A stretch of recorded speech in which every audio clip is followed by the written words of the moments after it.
ഞാനൊരു 25 days ജപ്പാനിലുണ്ടായിരുന്നു.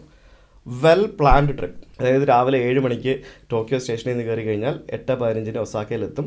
8:20 അടുത്ത train കയറും. അത് പോസിബിളാണ്, ജപ്പാനിലേ പോസിബിൾ ഉള്ളൂ. 8:13 നീ ഒരു സ്റ്റേഷനിൽ ഇറങ്ങി 8:15 അടുത്ത ട്രെയിൻ കിട്ടണം എന്ന് പറഞ്ഞാൽ ജപ്പാനിൽ നടക്കുള്ളൂ. ഞാൻ കേട്ടിട്ടുണ്ട് 20 സെക്കൻഡ് ഡിലേ ആയിട്ട് അവർ പബ്ലിക് ആയിട്ട് വന്ന അപ്പോളജി. സ്കാൻഡിനേവിയൻ കൺട്രീസ് ഒക്കെ ഹാപ്പിനെസ് ഇൻഡെക്സിൽ മാത്രമാണ് മേലെ. പക്ഷെ ഏറ്റവും കൂടുതൽ സൂയിസൈഡൽ മരുന്നുകളൊക്കെ വാങ്ങുന്ന കണക്കെടുത്ത് നോക്കുമ്പോൾ ഏറ്റവും കൂടുതൽ വാങ്ങുന്നത് സ്കാൻഡിനേവിയൻ കൺട്രീസ് ആണ്. കൂടുതൽ സൂയിസൈഡ്സ് നടക്കുന്നത് സ്കാൻഡിനേവിയൻ കൺട്രീസിലാണ്. നിങ്ങൾ ഇന്ത്യൻ പൗരത്വം ഉപേക്ഷിച്ചു, നിങ്ങളിവിടെ പോളണ്ടിൽ വന്ന് ഇവിടുത്തെ സിറ്റിസൺഷിപ്പ് എടുത്തു. എങ്ങനെ ഇന്ത്യ ഗവൺമെന്റ് മനസ്സിലാക്കും നിങ്ങളുടെ voter I D card cancel ചെയ്യണമെന്ന്? അമേരിക്കൻ പാസ്പോർട്ട് വെച്ചിട്ട് നാട്ടിൽ വോട്ട് ചെയ്ത ആൾക്കാരെ എനിക്കറിയാം. അതായത് ട്രാഫിക് സിസ്റ്റത്തിലൊക്കെ മുഖം സ്കാൻ ചെയ്തിട്ട് ഓട്ടോമാറ്റിക് ആയിട്ട് ബാങ്ക് അക്കൗണ്ടിൽ ക്യാഷ് പോകും. അതായത് നമ്മൾ എന്തെങ്കിലും സീബ്ര ലൈൻ കട്ട് ചെയ്താലോ റെഡ് ലൈൻ കട്ട് ചെയ്ത് കഴിഞ്ഞാൽ ഓട്ടോമാറ്റിക് ആയിട്ട് ഡിഡക്ട് ചെയ്യും. ഇപ്പൊ നമ്മളിപ്പോൾ ഞാൻ പഠിച്ച സ്കൂളിലൊക്കെ അവിടെ ആയമാരുണ്ടാവും, ചേച്ചിമാരുണ്ടാവും. അപ്പൊ നമ്മളൊക്കെ ഒരു തോട്ട് പ്രോസസ്സിൽ cleaning is someone else job. അതെ, ആളുകളെ സിവിക് സെൻസ് പഠിപ്പിക്കുക. കേരളത്തിൽ മാത്രമല്ല, മൊത്തത്തിൽ ഇന്ത്യയിൽ this has to start from school. അപ്പം നമ്മൾ തന്നെ നമ്മുടെ സ്ഥലങ്ങൾ വൃത്തികേടാക്കുന്നു. ഒന്ന് അത് മാത്രമല്ല, സിവിക് സെൻസ് എന്ന് പറയുന്ന പല കാര്യങ്ങളുണ്ട്. ഇപ്പം സിമ്പിളായിട്ട് പറയുകയാണെങ്കിൽ, ഇപ്പം പബ്ലിക് ടോയ്ലറ്റുകൾ, നമ്മുടെ പബ്ലിക് ടോയ്ലറ്റ് എന്തുകൊണ്ടാണ് ഇങ്ങനെ കിടക്കുന്നത്? മാഹിന് കോമ്പറ്റീറ്ററായിട്ട് മാഹിൻ മാത്രമേ ഉള്ളൂ. എനിക്ക് മാഹിൻ ആവാൻ പറ്റില്ല. I can travel like him. Genuinely Sujith ഭക്തൻ എന്ന് പറഞ്ഞ ആൾ ഇൻസൈഡ് ഹാപ്പിയാണ്. സോ ഞങ്ങൾ 4 പേരും കുറേ മാസങ്ങൾക്ക് ശേഷമാണ് തിരിച്ചു വന്നിട്ടുള്ളത്. എല്ലാവരും വെക്കേഷനൊക്കെ കഴിഞ്ഞ് ആദ്യം പാരീസും ഞാൻ നാട്ടിൽ നിന്ന് ഒരുപാട് പോഡ്കാസ്റ്റ് ചെയ്തിരുന്നു. പിന്നെ ഞാൻ ഒറ്റയ്ക്ക് ഒരുപാട് ചെയ്തിരുന്നു. ഇപ്പം 4 പേരും 5-6 മാസത്തിന് ശേഷമാവില്ല നമ്മൾ തിരിച്ച് ഒരുമിച്ച്. അതെ, അപ്പോൾ നമുക്കിന്ന് സ്റ്റുഡിയോയിലൊരു നല്ലൊരു അടിപൊളി ഒരു ഗസ്റ്റിനെ കിട്ടിയിട്ടുണ്ട്. അപ്പോൾ പുള്ളിക്കാരനെ പരിചയപ്പെടുത്തേണ്ട ഒരു ആവശ്യമില്ല, എല്ലാവർക്കും അറിയാം. വേറൊരു പോഡ്കാസ്റ്റ് ഇപ്പോൾ കേരളത്തിലെ നമ്പർ 1 പോഡ്കാസ്റ്റിൽ ഒന്നാണെന്ന് പറയാം. ചേട്ടൻ അതുപോലത്തെ ഗസ്റ്റുകളാണ് വരുന്നത്. നമ്മളൊക്കെ പഠിക്കേണ്ട കുറേ കാര്യങ്ങൾ നമ്മൾ കുറേ കാലമായി കിട്ടാൻ നോക്കുന്നു. കഴിഞ്ഞ പ്രാവശ്യം പോളണ്ടിലേക്ക് വന്നപ്പോൾ മിസ്സായി. അതെ, പ്രാവശ്യം മിസ്സാക്കി. ഇപ്പോൾ ഇത്തവണ ഞാൻ പോളണ്ട്, ഇതിൻ്റെ സൗണ്ട് എൻ്റെ സൗണ്ട് തന്നെയാണത്. ഞാൻ ഹെഡ്സെറ്റ് വെക്കാറില്ല, വെറുതെ ഇരുന്നോട്ടെ എന്ന് കരുതി ഇപ്പോൾ നിങ്ങളിപ്പോൾ തന്നപ്പോൾ വെച്ചതാണ്. അല്ല, ഇത്തവണ പോളണ്ട് വരുമ്പോഴത്തേക്കിനും കഴിഞ്ഞ തവണ നിങ്ങൾ വിളിച്ച കാര്യം എനിക്ക് ഓർമ്മ വന്നതിൻ്റെ മെയിൻ റീസൺ ഞാനും കൂടെ ഇപ്പോൾ പോഡ്കാസ്റ്റ് ചെയ്യുന്നതുകൊണ്ടാണ്. ഓക്കെ, ശരി. അതാണ് ഞാൻ സ്ട്രഗിൾ മനസ്സിലാക്കാൻ പറ്റുന്നതാണ്. അതെ അതെ അതെ അതെ. അപ്പോൾ അതാണ് ഞാൻ ആക്ച്വലി മെസ്സേജ് അയച്ചത്. എങ്ങനെയുണ്ട് പോളണ്ടിൽ വന്നിട്ട് ഫസ്റ്റ് തോട്ട്സ്? ഇത് ഫസ്റ്റ് തവണ അല്ലല്ലേ ചേട്ടൻ നാട്ടിൽ വോട്ട് ചെയ്തിട്ടാണോ അങ്ങോട്ട് വരുന്നത്? വോട്ട് ചെയ്തു. ഞാനൊരു കാര്യം ചോദിക്കട്ടെ, ഇപ്പോൾ ലാസ്റ്റ് പിന്നെ ലോക്കൽ ബോഡി ഇലക്ഷനും ഇപ്പോൾ ഈ ലോക്കൽ ബോഡി ഇലക്ഷനും കഴിഞ്ഞു. ഈ ഒരു ഗ്യാപ്പിൽ ചേട്ടൻ അങ്ങനെ യൂറോപ്പിലൊക്കെ അങ്ങനെ യാത്ര ചെയ്യുമ്പോൾ അങ്ങനെ നോക്കാറുണ്ടോ? ഇത് നാട്ടിൽ കൊണ്ടുവന്നിരുന്നെങ്കിൽ, ഈ ഒരു സംഭവം നാട്ടിൽ കൊണ്ടുവന്നിരുന്നെങ്കിൽ ഓരോ രാജ്യത്ത് പോകുമ്പോൾ ഇപ്പോൾ ഞാൻ ഇവിടെ ശ്രദ്ധിക്കുന്നൊരു കാര്യമാണ് സൈക്കിൾ ട്രാക്ക്. അത് നാട്ടിലുണ്ടെങ്കിൽ അടിപൊളിയാവുന്നൊക്കെ ഞാൻ ചിന്തിക്കാറുണ്ട്. നല്ലൊരു ഫുട്പാത്ത് ഇല്ല, അല്ല ഞാൻ പറയാം. ഓക്കെ, ഒരുപാട് കാര്യങ്ങളുണ്ട്. അപ്പോൾ ചേട്ടൻ ഓരോ തവണ വരുമ്പോഴും ലൈക്ക് നമുക്ക് ഇവിടുന്ന് എടുത്ത് അവിടെ നാട്ടിൽ ഇംപ്ലിമെൻ്റ് ചെയ്യാൻ പറ്റിയ എന്തെങ്കിലും എപ്പോഴും ചിന്തിക്കാറുള്ളൊരു സാധനം? ഞാൻ എപ്പോഴും ആലോചിക്കുന്നൊരു കാര്യം, എന്തുകൊണ്ട് നമുക്കൊരു നാഷണൽ ID കാർഡ് കൊണ്ടുവരാൻ പറ്റുന്നില്ല ഇതുവരെ? ഇപ്പോൾ ഇവിടെ നിങ്ങൾക്ക് റെസിഡൻസ് കാർഡ് ഉണ്ടാവും. റെസിഡൻസ് കാർഡ് ഈസ് എവറിത്തിങ് അല്ലേ? ഇപ്പോൾ ആധാറല്ലേ? ആധാർ കൊണ്ട് എന്താ ചെയ്യാൻ പറ്റുന്നത്? നിങ്ങൾക്ക് വോട്ട് ചെയ്യാൻ പറ്റും ആധാർ കൊണ്ട് പോയിട്ട്. എന്നാലും ഇതുകൊണ്ട് ഇവിടുത്തെ കാർഡ് കൊണ്ട് നമുക്ക് വോട്ട് ചെയ്യാൻ പറ്റില്ല. അവർ data is stored like digitally stored. പക്ഷേ ഇതെല്ലാം നിങ്ങളുടെ ഈ റെസിഡൻസ് കാർഡ് ഉപയോഗിച്ച് നിങ്ങൾക്ക് ഓൾമോസ്റ്റ് എല്ലാ കാര്യങ്ങളും ചെയ്യാൻ പറ്റുന്നില്ലേ? എല്ലാം കണക്റ്റഡ് ആണ്. അതായത് എന്തെങ്കിലും ഫൈന് കാര്യങ്ങളൊക്കെ വന്നു കഴിഞ്ഞാൽ ഓട്ടോമാറ്റിക്കായിട്ട് നമ്മളെ ബാങ്ക് അക്കൗണ്ടിൽ ഫൈൻ വരെ ഈടാക്കാനുള്ള ഒരു സെറ്റപ്പ് ഉണ്ട് ഇവിടെ. ഇവിടുത്തെ ഇത് വെച്ചിട്ട് സിമ്പിൾ ആയിട്ട് പറയാം, UAE നോക്കാം, എമിറേറ്റ്സ് ID എന്ന് പറയുന്ന സാധനമുണ്ട്. ഒരു ചിപ്പുള്ള ഒരു കാർഡാണ് അത്.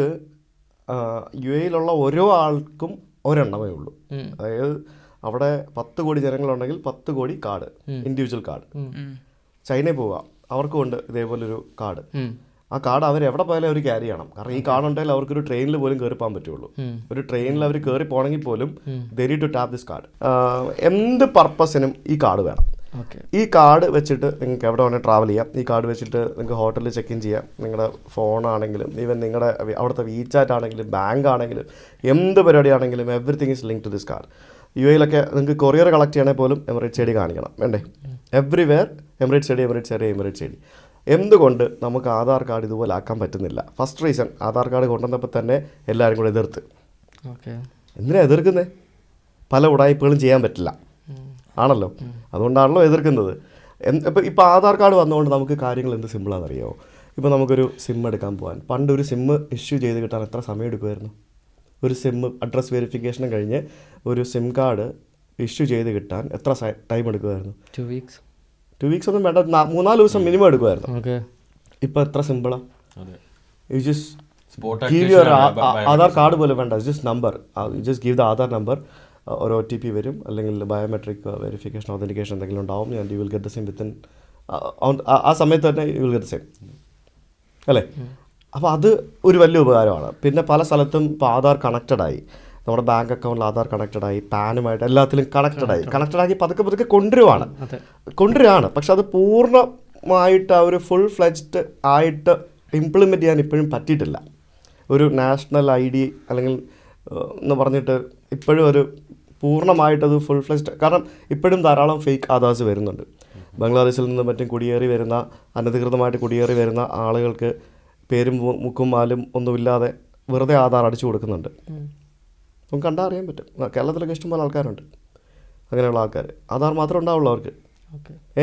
പിന്നെ നിങ്ങൾക്കൊരു ആധാർ കാർഡുണ്ട് നാട്ടിൽ, അല്ലെ വോട്ടർ ID കാർഡുണ്ട്, നിങ്ങൾ ഇന്ത്യൻ പൗരത്വം ഉപേക്ഷിച്ചു, നിങ്ങളിവിടെ പോളണ്ടിൽ വന്ന് ഇവിടുത്തെ സിറ്റിസൺഷിപ്പ് എടുത്തു. എങ്ങനെ ഇന്ത്യ ഗവൺമെൻറ് മനസ്സിലാക്കും നിങ്ങളുടെ വോട്ടർ ID കാർഡ് ക്യാൻസൽ ചെയ്യണമെന്ന്? നമ്മൾ സറണ്ടർ ഇല്ല. പാസ്പോർട്ട് സറണ്ടർ ചെയ്താലും അതും ഇതുമായിട്ട് കണക്റ്റഡ് ആണോ? പക്ഷെ നമ്മളെ ഡാറ്റ അവർക്ക് കിട്ടൂല, എംബസി കൈമാറില്ലേ. എങ്ങനെ എംബസി കൈമാറില്ല. എങ്ങനെ ഇത് എവിടെ ഡേറ്റ കിട്ടുന്നു? ഇതാര് തപ്പുന്നു? അമേരിക്കൻ പാസ്പോർട്ട് വെച്ചിട്ട് നാട്ടിൽ വോട്ട് ചെയ്ത ആൾക്കാരെ എനിക്കറിയാം. നമ്മളെ കേരളത്തിൽ പിന്നല്ലാതെ. ഓക്കെ, അത് ഇവിടെ ഒരു ഇവന്റ് നടന്നിട്ടുണ്ട്, പക്ഷെ അതിവിടെ റിഫ്ലക്ട് ആയിട്ടുണ്ടാവില്ല. അതാണ് സംഭവം. അതൊന്നും കണക്റ്റഡ് അല്ല പലതും. എനിക്കറിയാം സറണ്ടർ ചെയ്യാന്നുള്ള കാര്യം. സറണ്ടർ ചെയ്യണം. You need to surrender your passport. എന്നാലേ വേറെ പാസ്പോർട്ട് എടുക്കാൻ പറ്റുള്ളൂ. ക്രൈമാണ്. 2 പാസ്പോർട്ട് വെക്കാൻ പറ്റില്ല നമുക്ക്. പക്ഷേ ഇങ്ങനെ പല ലൂപ്പ് ഹോൾസ് ഇതിനകത്തുണ്ട്. അപ്പോൾ അതിനെയൊക്കെ പ്രതിരോധിക്കാനായിട്ട് ഒരു സംഭവം പല രാജ്യങ്ങളിലും ഉണ്ട്. അത് നമുക്ക് ഈസി ആയിട്ട് ഇംപ്ലിമെൻറ്റ് ചെയ്യാവുന്നതേ ഉള്ളൂ. വൺ ടൈം ഇംപ്ലിമെന്റേഷൻ ആണ്. അല്ല, പക്ഷേ ഈ ചൈനീത്തെ കാര്യം പറയുമ്പോൾ കോൺസ്റ്റന്റ് ആയിട്ട് എപ്പോഴും സർവൈലൻസിലാകാന്ന് പറയുന്ന ഒരു റിസ്ക് ഫാക്ടർ ആയിട്ട് തോന്നുന്നു. എന്താ റിസ്ക് ഫാക്ടർ അതിനകത്ത്? ഈ ഡേറ്റ ഗവൺമെന്റിന് മാത്രമാണെങ്കിൽ എന്താ റിസ്ക് ഫാക്ടർ? ഗവൺമെന്റിന് മാത്രമാകുന്ന എന്താ ഉറപ്പ്? അത് അതിനകത്ത് അത് ഉറപ്പ് വരുത്തണം. അത് ഉറപ്പ് വരുത്താൻ ഗവൺമെന്റിന് പറ്റില്ലേ? ഇതിനകത്ത് ഇപ്പൊ നിങ്ങളുടെ മൊബൈൽ ഏത് സമയത്തും ട്രാക്ക് ചെയ്യത്തില്ലേ? ഗവൺമെന്റിന് ട്രാക്ക് ചെയ്യാം. ഏത് സമയത്തും ഗവൺമെന്റ് ട്രാക്ക് ചെയ്യത്തില്ലേ? അപ്പൊ പിന്നെ നിങ്ങൾ ഇത് ടാപ്പ് ചെയ്തിട്ട് പോയിട്ടുണ്ടോ ഇല്ലെന്നുള്ളത് ട്രാക്ക് ചെയ്ത എന്താ കാര്യം? പക്ഷെ ഒരു പ്രശ്നമുണ്ട് ചേട്ടാ, സേഫ്റ്റി കൺസേൺ കൂടി ഇല്ലേ? അല്ല, നമ്മളെ പ്രൈവസി ക്രൈം കുറയ്ക്കാം. ഓക്കെ, ആ ഭാഗം നോക്കുകയാണെങ്കിൽ ഓക്കെ. പക്ഷെ നമ്മളെ പ്രൈവസി, നമ്മളെ ഫണ്ട് എല്ലാവർക്കും ആക്സസ് ഉണ്ടാവും. ഈ CBDC എന്ന് പറഞ്ഞൊരു സംഭവമുണ്ട്, നിങ്ങൾക്കറിയോ? Centralised digital currency. അത് വരുന്നതിൻ്റെ എതിരെ ഗവൺമെൻറ് ട്രംപാണ് അത് ഒരിക്കലും കൊണ്ടുവരില്ല എന്ന് പറഞ്ഞത്. ഡെമോക്രാറ്റിക് പാർട്ടിക്ക് അത് കൊണ്ടുവരണമെന്നുണ്ടായിരുന്നു US. പക്ഷെ അത് വരരുത് എന്നുള്ളത് ട്രംപാണ് വന്നത്. അതായത് ഗവൺമെൻറ്റിന് നമ്മളെ പൈസ ഒക്കെ കൂടുതലായിട്ട് കൺട്രോൾ കിട്ടും. അത് വന്നിട്ടുണ്ട്. ഡിജിറ്റലാവും കറൻസി മൊത്തം. അപ്പോൾ ചൈനയിൽ ആ സംഭവം ഏതാണ്ടൊക്കെ ഒരു ഇംപ്ലിമെൻ്റ് ചെയ്യാൻ തുടങ്ങി പബ്ലിക്കിലോട്ട്. അതായത് ട്രാഫിക് സിസ്റ്റത്തിലൊക്കെ മുഖം സ്കാൻ ചെയ്തിട്ട് ഓട്ടോമാറ്റിക്കായിട്ട് ബാങ്ക് അക്കൗണ്ടിൽ നിന്ന് ക്യാഷ് പോകും. അതായത് നമ്മൾ എന്തെങ്കിലും സീബ്ര ലൈന് കട്ട് ചെയ്താലോ റെഡ് ലൈന് കട്ട് ചെയ്ത് കഴിഞ്ഞാൽ ഓട്ടോമാറ്റിക്കായിട്ട് ഡിഡക്ട് ചെയ്യും. ഇപ്പോൾ നമുക്കൊരു ക്രൈസിസ് വരുന്ന ടൈമിൽ ഓക്കെ, രാജ്യത്തിന് ക്രൈസിസ് ആയി, ഞാൻ ഉണ്ടാക്കിയ പൈസ ഉണ്ട്, എനിക്കെൻ്റെ ഫാമിലിനെ നോക്കണം. ഓക്കെ, ഞാൻ ഗവൺമെൻറ്റിന് ഡൊണേറ്റ് ചെയ്യും. ഓക്കെ, പക്ഷെ ഗവൺമെൻറ്റിന് എൻ്റെ പൈസ കയറിക്കാണ്ട് എടുത്തിട്ട് ഇത്ര പെർസെൻറ്റേജ് ഞാൻ എടുക്കണം, എൻ്റെ പെർമിഷൻ ഇല്ലാതെ എടുക്കാം. ക്രൈസിസിലാവേണ്ട ഒരു ഗവൺമെൻറ്, അല്ലെങ്കിൽ ഇൻഫ്ലേഷൻ വന്ന് തകർന്നുകൊണ്ടിരിക്കുന്ന ഗവൺമെൻറ് ഇങ്ങനെ ചെയ്യാം. ചേട്ടൻ പറഞ്ഞ സംഭവം ശരിയാണ്. ക്രൈം ഉണ്ടാകുമ്പോൾ ഓക്കെ, നല്ലൊരു ഗവൺമെൻറ് ആണെങ്കിൽ കൂടി ഓക്കെ. അല്ല, പിന്നെന്താ പറയുക, പ്രത്യേകിച്ച് ഡെമോക്രാറ്റിക് ആയിട്ട് നമ്മുടെ രാജ്യത്തിൽ അത് എത്രത്തോളം പോസിബിൾ ആണെന്നുള്ളത്. കാരണം ഇപ്പോൾ ഒരു 10 വർഷം അല്ലെങ്കിൽ 5 വർഷം ഒരു ഗവൺമെൻറ് പിന്നെ ഭരിച്ചുകൊണ്ടിരിക്കുകയാണ്. ആ സമയത്ത് അവർക്ക് ഈ ഡാറ്റാസൊക്കെ കിട്ടും. ഇനി ഒരു നാളെ ഭരണത്തിൽ നിന്ന് പോയി കഴിഞ്ഞാൽ അവർക്ക് അറിയാം ഏതൊരു ഇൻഡിവിജ്വലിനും ഇത്തരം കാര്യങ്ങൾ ചെയ്തതിന് എന്താണെന്നൊക്കെ മാനിപ്പുലേറ്റ് ചെയ്യാനുള്ള ലൂപ്പ് ഹോൾസ് അവർക്ക് കണ്ടെത്താൻ പറ്റുന്നതേ ഉള്ളൂ എന്നാണ് എനിക്ക് തോന്നുന്നത്, അല്ലേ? അല്ല, അതൊരു ട്രേഡ് ഓഫ് ആണ്. പ്രൈവസി വേഴ്സസ് കൺവീനിയൻസ് അല്ലേ?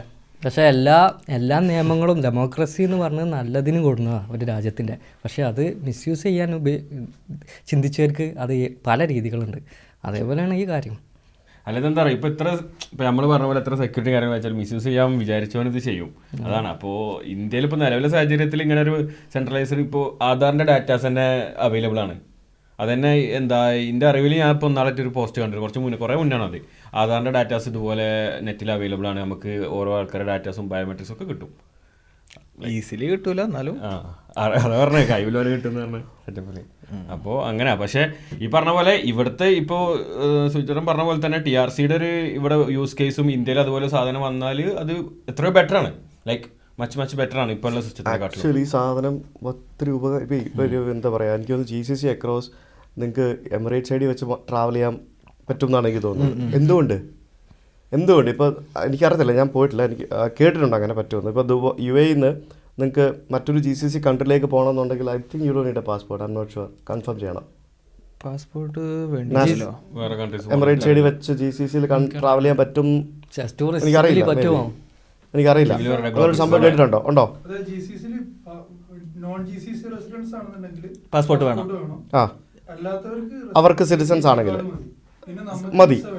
ഓക്കെ, അതായത് ഇപ്പം UAE സിറ്റിസൺ ആയിട്ടുള്ള ഒരാൾക്ക് അയാളുടെ എമിറേറ്റ്സ് ഐഡി വെച്ചിട്ട് അയാൾക്ക് മറ്റൊരു രാജ്യത്തേക്ക് ട്രാവൽ ചെയ്യാം. അങ്ങനെ ചെയ്യാൻ പറ്റുന്നുണ്ടെങ്കിൽ അത് അവർ അവരുടെ ആ സാധനത്തിൽ വിശ്വസിക്കുന്നുണ്ടല്ലേ. അതതിന്റെ ഗവൺമെന്റ് മോഡൽ അത്ര അടിപൊളിയാണെന്നുള്ളതാണ് തെളിയിക്കുന്നത്. അതെ, അത്ര നല്ല രീതിയിൽ നിങ്ങൾ പറഞ്ഞ പോലെ ഗവൺമെന്റ് അടിപൊളിയായിട്ടുള്ള അത് എന്തുകൊണ്ട് നമുക്ക് ചെയ്യാൻ പറ്റത്തില്ല? എന്തുകൊണ്ട് നമുക്ക് ചെയ്യാൻ പറ്റില്ല? ഇപ്പൊ ഹാക്ക് ചെയ്ത് ഡേറ്റ എടുക്കണമെങ്കിൽ ആർക്ക് വേണേൽ എന്തുകൊണ്ട് ഹാക്ക് ചെയ്തെടുക്കാം ഇല്ലേ? പക്ഷേ അത് ഒരു ലൂപ്പ് ഹോൾ ഇല്ലാതെ അത് ഗവൺമെന്റ് എന്തുകൊണ്ട് ചെയ്യാൻ പറ്റില്ലേ എന്നുള്ളതാണ് എന്റെ ചോദ്യം. ഗവൺമെന്റ് ചെയ്യണം എന്നല്ല ഞാൻ പറയുന്നത്. സഞ്ചാർ സാഥി എന്ന് പറഞ്ഞ ആപ്പ് എന്തോ വന്നല്ലോ, അപ്പൊ തന്നെ എന്തോരം പ്രതിഷേധത്തിനെതിരെ. അല്ല, അപ്പോൾ ഇതുപോലത്തെ ഒരു അടുത്ത പോയിന്റ് എന്തായിരിക്കും നമ്മുടെ കേരളത്തിൽ കാണുന്ന ഒരു വിഷൻ ചേട്ടന്റെ? ആളുകളെ സിവിക് സെൻസ് പഠിപ്പിക്കുക. കേരളത്തിൽ മാത്രമല്ല, മൊത്തത്തിൽ ഇന്ത്യയിൽ this has to start from school. വീട്ടിലും സ്കൂളിലും. വീട്ടിൽ കിട്ടണമെങ്കിൽ എന്ത് ചെയ്യണം? പാരൻസ് അറിയുന്നവരാണ്. അപ്പം വീട്ടിൽ തുടങ്ങാം എന്നുള്ളത് കാര്യമില്ല, കാരണം എല്ലാവർക്കും എല്ലാ കാര്യങ്ങളും പറഞ്ഞു കൊടുക്കാൻ പറ്റില്ല. സ്കൂളിൽ നിന്നും സ്റ്റാർട്ട് ചെയ്യണമെന്നാണ് ഞാൻ പറയുന്നത് സിവിക് സെൻസ്. ഇപ്പം നമുക്കറിയാം, ജപ്പാനിലെ സ്കൂളുകളുടെയൊക്കെ വീഡിയോസ് നിങ്ങൾ കണ്ടിട്ടില്ലേ? യൂട്യൂബിലൊക്കെ നോക്കി കാണാൻ പറ്റും. അവിടെ സ്കൂളിൽ എന്തൊക്കെയാണ് പഠിപ്പിക്കുന്നത്. ടിഷ്യൂ പേപ്പർ വെച്ച് ചന്തി ഉടക്കാൻ വരെ പഠിപ്പിക്കും, കണ്ടിട്ടില്ലേ? ചൈനയിലും ജപ്പാനിലും ഒക്കെ ഉണ്ട്. നമുക്ക് നമ്മുടെ സ്കൂളുകളിലെ കുട്ടികൾക്ക് മൂത്രം ഒഴിച്ചു കഴിഞ്ഞാൽ അവിടെ നിന്ന് വൃത്തിയാക്കി ഇടണം എന്ന് നമ്മൾ പഠിപ്പിച്ചു കൊടുക്കുന്നുണ്ടോ? ഞാൻ പഠിച്ചത് ഗവൺമെൻറ് സ്കൂളല്ല, എയ്ഡഡ് സ്കൂളിലാണ് പഠിച്ചത്. എൻ്റെ സ്കൂളിലെ ടോയ്ലറ്റിൻ്റെ അവസ്ഥ എന്താണെന്ന് എനിക്കറിയാമായിരുന്നു ഞാൻ പഠിച്ചുകൊണ്ടിരിക്കുന്ന സമയത്ത്. പല സ്കൂളുകളിലും മോശം ഇതുപോലൊക്കെ തന്നെയാണ്. ഞാനൊരു കാര്യം ആഡ് ചെയ്തോട്ടെ. ഇപ്പോൾ ചേട്ടൻ ജപ്പാൻ്റെ കേസ് പറഞ്ഞില്ല, ഞാനിപ്പോൾ നാളൊരു ഇത് ഇൻസ്റ്റാഗ്രാമിൽ കണ്ടതാണ്. അതായത് അവർക്ക് ഒരു ദിവസത്തിൽ ഒരു പീരീഡ് ക്ലാസ് റൂം ക്ലീനിങ് ആണ് കുട്ടികൾക്ക്. ലാസ്റ്റ് പീരീഡ് കണ്ടാന്ന് തോന്നുന്നു ഓരോ ദിവസം. അപ്പോൾ അവർ ആ സ്കൂളിൽ അവരെ ക്ലാസ് റൂം അവർ തന്നെ, ചെറിയ പിള്ളേർ, വളരെ നമ്മുടെ ക്ലാസ് ലെവലിൽ പറയുകയാണെങ്കിൽ LKG UKG ആ ലെവലിലുള്ള പിള്ളേർ ലാസ്റ്റ് പീരീഡ് അവരാണ് ക്ലീൻ ചെയ്യണത്. അപ്പോൾ എന്താ വെച്ച് കഴിഞ്ഞാൽ ഇപ്പോൾ നമ്മളിപ്പോൾ ഞാൻ പഠിച്ച സ്കൂളിലൊക്കെ അവിടെ ആയമാരുണ്ടാവും, ചേച്ചിമാരുണ്ടാവും. അപ്പോൾ നമ്മളൊക്കെ ഒരു തോട്ട് പ്രോസസ്സിൽ cleaning is someone else job. മനസ്സിലായോ? അപ്പോൾ നമ്മൾ സിറ്റിയിൽ ഇറങ്ങി നടക്കുകയാണെങ്കിലും അതാരെങ്കിലുമൊക്കെ ചെയ്തോളും, നമ്മളെ ജോലിയല്ല. പക്ഷെ അവിടെ പഠിപ്പിക്കുന്ന രീതി അല്ലെങ്കിൽ ഈ എഡ്യൂക്കേഷൻ്റെ രീതി എന്ന് പറഞ്ഞാൽ പിള്ളേർ തന്നെയാണ് ക്ലീനിങ്ങും എല്ലാം ചെയ്യുന്നത്. അപ്പോൾ അവർക്ക് ഇത് എൻ്റെ ജോലിയാണ്, പുറത്തിറങ്ങുമ്പോഴും ആ ഒരു മെൻറ്റാലിറ്റി ഉണ്ടാവും. നമുക്ക് അതുപോലെ തന്നെ മറ്റുള്ളവരെ റെസ്പെക്റ്റ് ചെയ്യാനുള്ള കാര്യങ്ങൾ അതൊന്നും പലർക്കും അറിയില്ല. ഇപ്പോൾ കഴിഞ്ഞ ദിവസം ഞാനും എൻ്റെ വൈഫും മോനും കൂടെ ഞങ്ങളൊരു ഒരു പ്രോഗ്രാമിന് പോയിട്ട് തിരിച്ച് വീട്ടിലേക്ക് വരിക. അപ്പോൾ ആ പ്രോഗ്രാമിന് പോയ സമയത്ത് അവിടെ വെച്ച് മിഠായി കിട്ടിയിരുന്നവരെ. അപ്പം ഈവനിങ് മിഠായി ഞങ്ങൾ വണ്ടി ഓടിച്ചുകൊണ്ടിരിക്കുകയാണ്, പതുക്കെ വണ്ടി ഓടിച്ച് പോയിക്കൊണ്ടിരിക്കുകയാണ്. അപ്പോൾ ഈ മിഠായി പൊളിച്ചിട്ട് അതിൻ്റെ കവറ് ശ്വേത എന്തോ ചില്ല് താത്തിയ സമയത്ത് ആ ചില്ലിലൂടെ ഇവൻ പുറത്തേക്ക് എറിഞ്ഞു. ഞാൻ ഉടനെ വണ്ടി നിർത്തി. ഞാൻ വണ്ടി എടുത്തിട്ട് പറഞ്ഞു, ഇപ്പോൾ എടുത്തിട്ട് വാ, അത് നീട്ട്. 5 വയസ്സ്. അപ്പോൾ ഞാൻ പറഞ്ഞു, നീ അത് എന്തിനാ പുറത്തിട്ടത്? ഞാൻ മകനെ എന്തിനാ പുറത്തിട്ടെന്ന് പറഞ്ഞ് വണ്ടി നിർത്തിയോണ്ട് അയ്യോ സോറി അപ്പാ എന്നവൻ പറഞ്ഞു. അപ്പോൾ അവന് മനസ്സിലായി എന്തോ അവൻ തെറ്റ് ചെയ്തു എന്ന്. ഞാൻ പറഞ്ഞു, നീ പോയി എടുത്തിട്ട് വാ എന്ന് പറഞ്ഞു. അപ്പോൾ റോഡല്ലേ, ഞാൻ ശ്വേതനോടും പറഞ്ഞു, ശ്വേത നീ അവനെ കൊണ്ടുപോയി ഇത് എടുപ്പിച്ചിട്ട് വാ എന്ന് പറഞ്ഞു. അപ്പോൾ അവനെ കൊണ്ടത് പോയി എടുത്തിട്ട് വന്നു. എന്നിട്ട് പറഞ്ഞു, ഇനി എന്ത് ചെയ്യണോടാ എന്ന് ചോദിച്ചു ഞാൻ. ഇത് ഡസ്റ്റ്ബിന്നിലിടണം. നിനക്കറിയാം, നീ എന്തിനാ പുറത്തിട്ടെ? സോറി അപ്പാ എന്ന് പറഞ്ഞു. അപ്പോൾ ഇത് അവൻ്റെ ജീവിതത്തിൽ അവൻ അങ്ങനെ ചെയ്യില്ല. എക്സ്പീരിയൻസ് ഉണ്ടാകുമ്പോൾ ജീവിതത്തിൽ അവൻ ചെയ്യത്തില്ല. അപ്പോൾ അത് പറഞ്ഞു കൊടുക്കുന്നതിലുപരിയായിട്ട് നമുക്കത് ചെയ്ത് കാണിച്ചു കൊടുത്തു. ഇനി ഇപ്പോൾ അവൻ ചെയ്യില്ല. ഞാൻ പറഞ്ഞു, നീ എന്ത് വേസ്റ്റ് ഉണ്ടെങ്കിലും നീ വണ്ടിക്കകത്ത് ഇട്ടോണം, തിരിച്ച് വീട്ടിൽ പോകുമ്പോൾ ഡസ്റ്റ്ബിന്നിൽ എടുത്തിടണം, വണ്ടിയിൽ നിന്ന് എടുത്ത് ഡസ്റ്റ്ബിന്നിൽ കൊണ്ടിടുക, അത്രയേ ഉള്ളൂ. അപ്പോൾ അതുപോലുള്ള പല കാര്യങ്ങളും ഇപ്പം നിങ്ങൾ കണ്ടിട്ടുണ്ടാവും. ഈയിടെ ഒരു ഇൻസ്റ്റാഗ്രാം റീല് ഒരു ഫോറിനർ നോർത്ത് ഇന്ത്യയിൽ ഏതോ ഒരു സ്ട്രീറ്റിൽ കുറച്ച് കുട്ടികളായിട്ട് ഇൻട്രാക്ട് ചെയ്യുക. കണ്ടു കാണാം, നിങ്ങൾ ആരെങ്കിലും കണ്ടു കാണാം. അപ്പം ഇവർ എന്തോ പിള്ളേർ കഴിച്ചിട്ട് ഈ പറഞ്ഞ പോലെ ചോക്ലേറ്റ് എന്ന സാധനം റോഡിലേക്ക് വലിച്ചെറിയുന്നു. അപ്പോൾ ഈ സ്ത്രീ പറയുന്നു, ഈ ഫോറിനർ ലേഡി പറയുന്നു അതെടുക്കാൻ പറയുന്നു. അപ്പോൾ ഇവർ ഇല്ലാതെ പറഞ്ഞുകൊണ്ട് ഇവർ വീണ്ടും അത് ചെയ്യുന്നു. അവരുടെ മുമ്പിൽ വെച്ച് വീണ്ടും അത് എന്തൊക്കെയോ എടുത്ത് ഇട്ടുകൊണ്ടിരിക്കുന്നു. അപ്പോൾ അവർ പറയുന്നുണ്ട് നിങ്ങളിങ്ങനെ ചെയ്യരുത്, നിങ്ങളുടെ സ്ഥലമാണ് നിങ്ങൾ ഡേർട്ടി ആക്കുന്നത് എന്ന് പറയുന്നുണ്ട്. അപ്പോൾ ഇവരെന്തോ പൈസ ചോദിക്കുന്നതിനിടയ്ക്ക് ഭയങ്കര അറഗൻ്റായിട്ടാണ് പിള്ളേർ. അപ്പം അത് ഭയങ്കര ഇൻസൾട്ടിങ് ആണ്. ആ റീൽ നമുക്ക് ഇൻസ്റ്റാഗ്രാമിൽ ഞാൻ കണ്ടിട്ടുണ്ട്. അപ്പോൾ അങ്ങനെ കുറേ സാധനങ്ങൾ നമുക്ക് കാണാൻ പറ്റും. അപ്പം നമ്മൾ തന്നെ നമ്മുടെ സ്ഥലങ്ങൾ വൃത്തികേടാക്കുന്നു. ഒന്ന് അത് മാത്രമല്ല, സിവിക് സെൻസ് എന്ന് പറയുന്ന പല കാര്യങ്ങളുണ്ട്. ഇപ്പം സിമ്പിളായിട്ട് പറയുകയാണെങ്കിൽ ഇപ്പം പബ്ലിക് ടോയ്ലറ്റുകൾ, നമ്മുടെ പബ്ലിക് ടോയ്ലറ്റ് എന്തുകൊണ്ടാണ് ഇങ്ങനെ കിടക്കുന്നത്? യൂസ് ചെയ്തിട്ട് നമ്മൾ പ്രോപ്പറായിട്ട് ക്ലീൻ ചെയ്യാതെ ഇറങ്ങിപ്പോരുന്നതുകൊണ്ട് തന്നെയാണ്. അപ്പോൾ അത് എന്തുകൊണ്ടത് സാധിക്കുന്നില്ല? നമ്മൾ എത്ര പേര് ആണുങ്ങൾ നിന്ന് മൂത്രം ഒഴിക്കുമ്പോൾ ഈ സാധനം ക്ലോസറ്റിൻ്റെ ആ ഒരു മേളത്തെ ആ ഒരു ഫ്ലാപ്പ് പൊക്കി വെച്ച് നിന്ന് മൂത്രം ഒഴിക്കും. മൂത്രം ഒഴിക്കുമ്പോൾ അവിടെ വീണ് കഴിഞ്ഞാൽ അത് എത്ര പേര് ഒരു ടിഷ്യൂ എടുത്ത് തുടയ്ക്കും? നമുക്ക് ടിഷ്യൂ ഇല്ലയെന്ന് പറയാം. അപ്പോൾ അറ്റ്ലീസ്റ്റ് ടിഷ്യൂ ഇല്ലെങ്കിൽ അത് അവിടെ വീഴാത്ത രീതിയിൽ എങ്ങനെ മൂത്രം ഒഴിക്കാൻ ശ്രമിക്കും? അതെ. നാളെ അവിടെ ഇപ്പം ഞാൻ ആ മൂത്രം ഒഴിച്ചിട്ട് ഇറങ്ങി പോകുമ്പോൾ നാളെ ചിലപ്പം ഒരാൾ വരുമ്പോൾ അയാൾക്ക് ചിലപ്പോൾ 2 പോകണം വേണ്ടി അവിടെ ഇരിക്കേണ്ടി വരും. അപ്പോൾ ഈ മൂത്രത്തിന് മേളിൽ അയാൾ വന്നിരിക്കണം.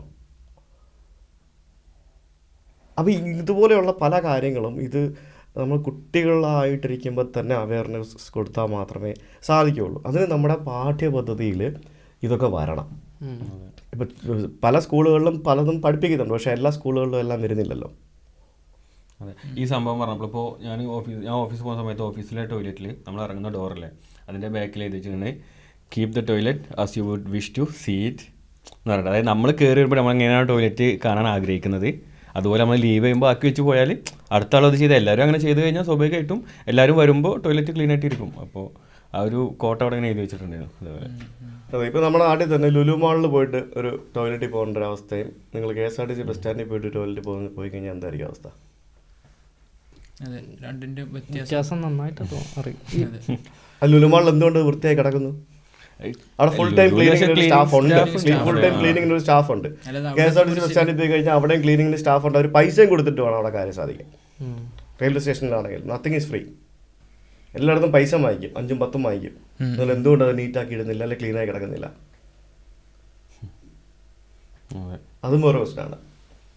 അപ്പോൾ ഉപയോഗിക്കാനും പഠിക്കണം, മെയിൻറ്റെയിൻ ചെയ്യാനും പഠിക്കണം. നമുക്ക് പറ്റുന്നത് ഇപ്പോൾ നമ്മളിപ്പോൾ അറ്റ്ലീസ്റ്റ് നമുക്കൊരു പോഡ്കാസ്റ്റ് ഉണ്ട്, നമുക്കൊരു അത്യാവശ്യം കുഴപ്പമില്ലാത്തൊരു വിസിബിലിറ്റി ഉണ്ട്. അപ്പോൾ നമുക്ക് ചെയ്യാൻ പറ്റുന്നത് അവയർനെസ് കൊടുക്കുക എന്നുള്ളതാണ്.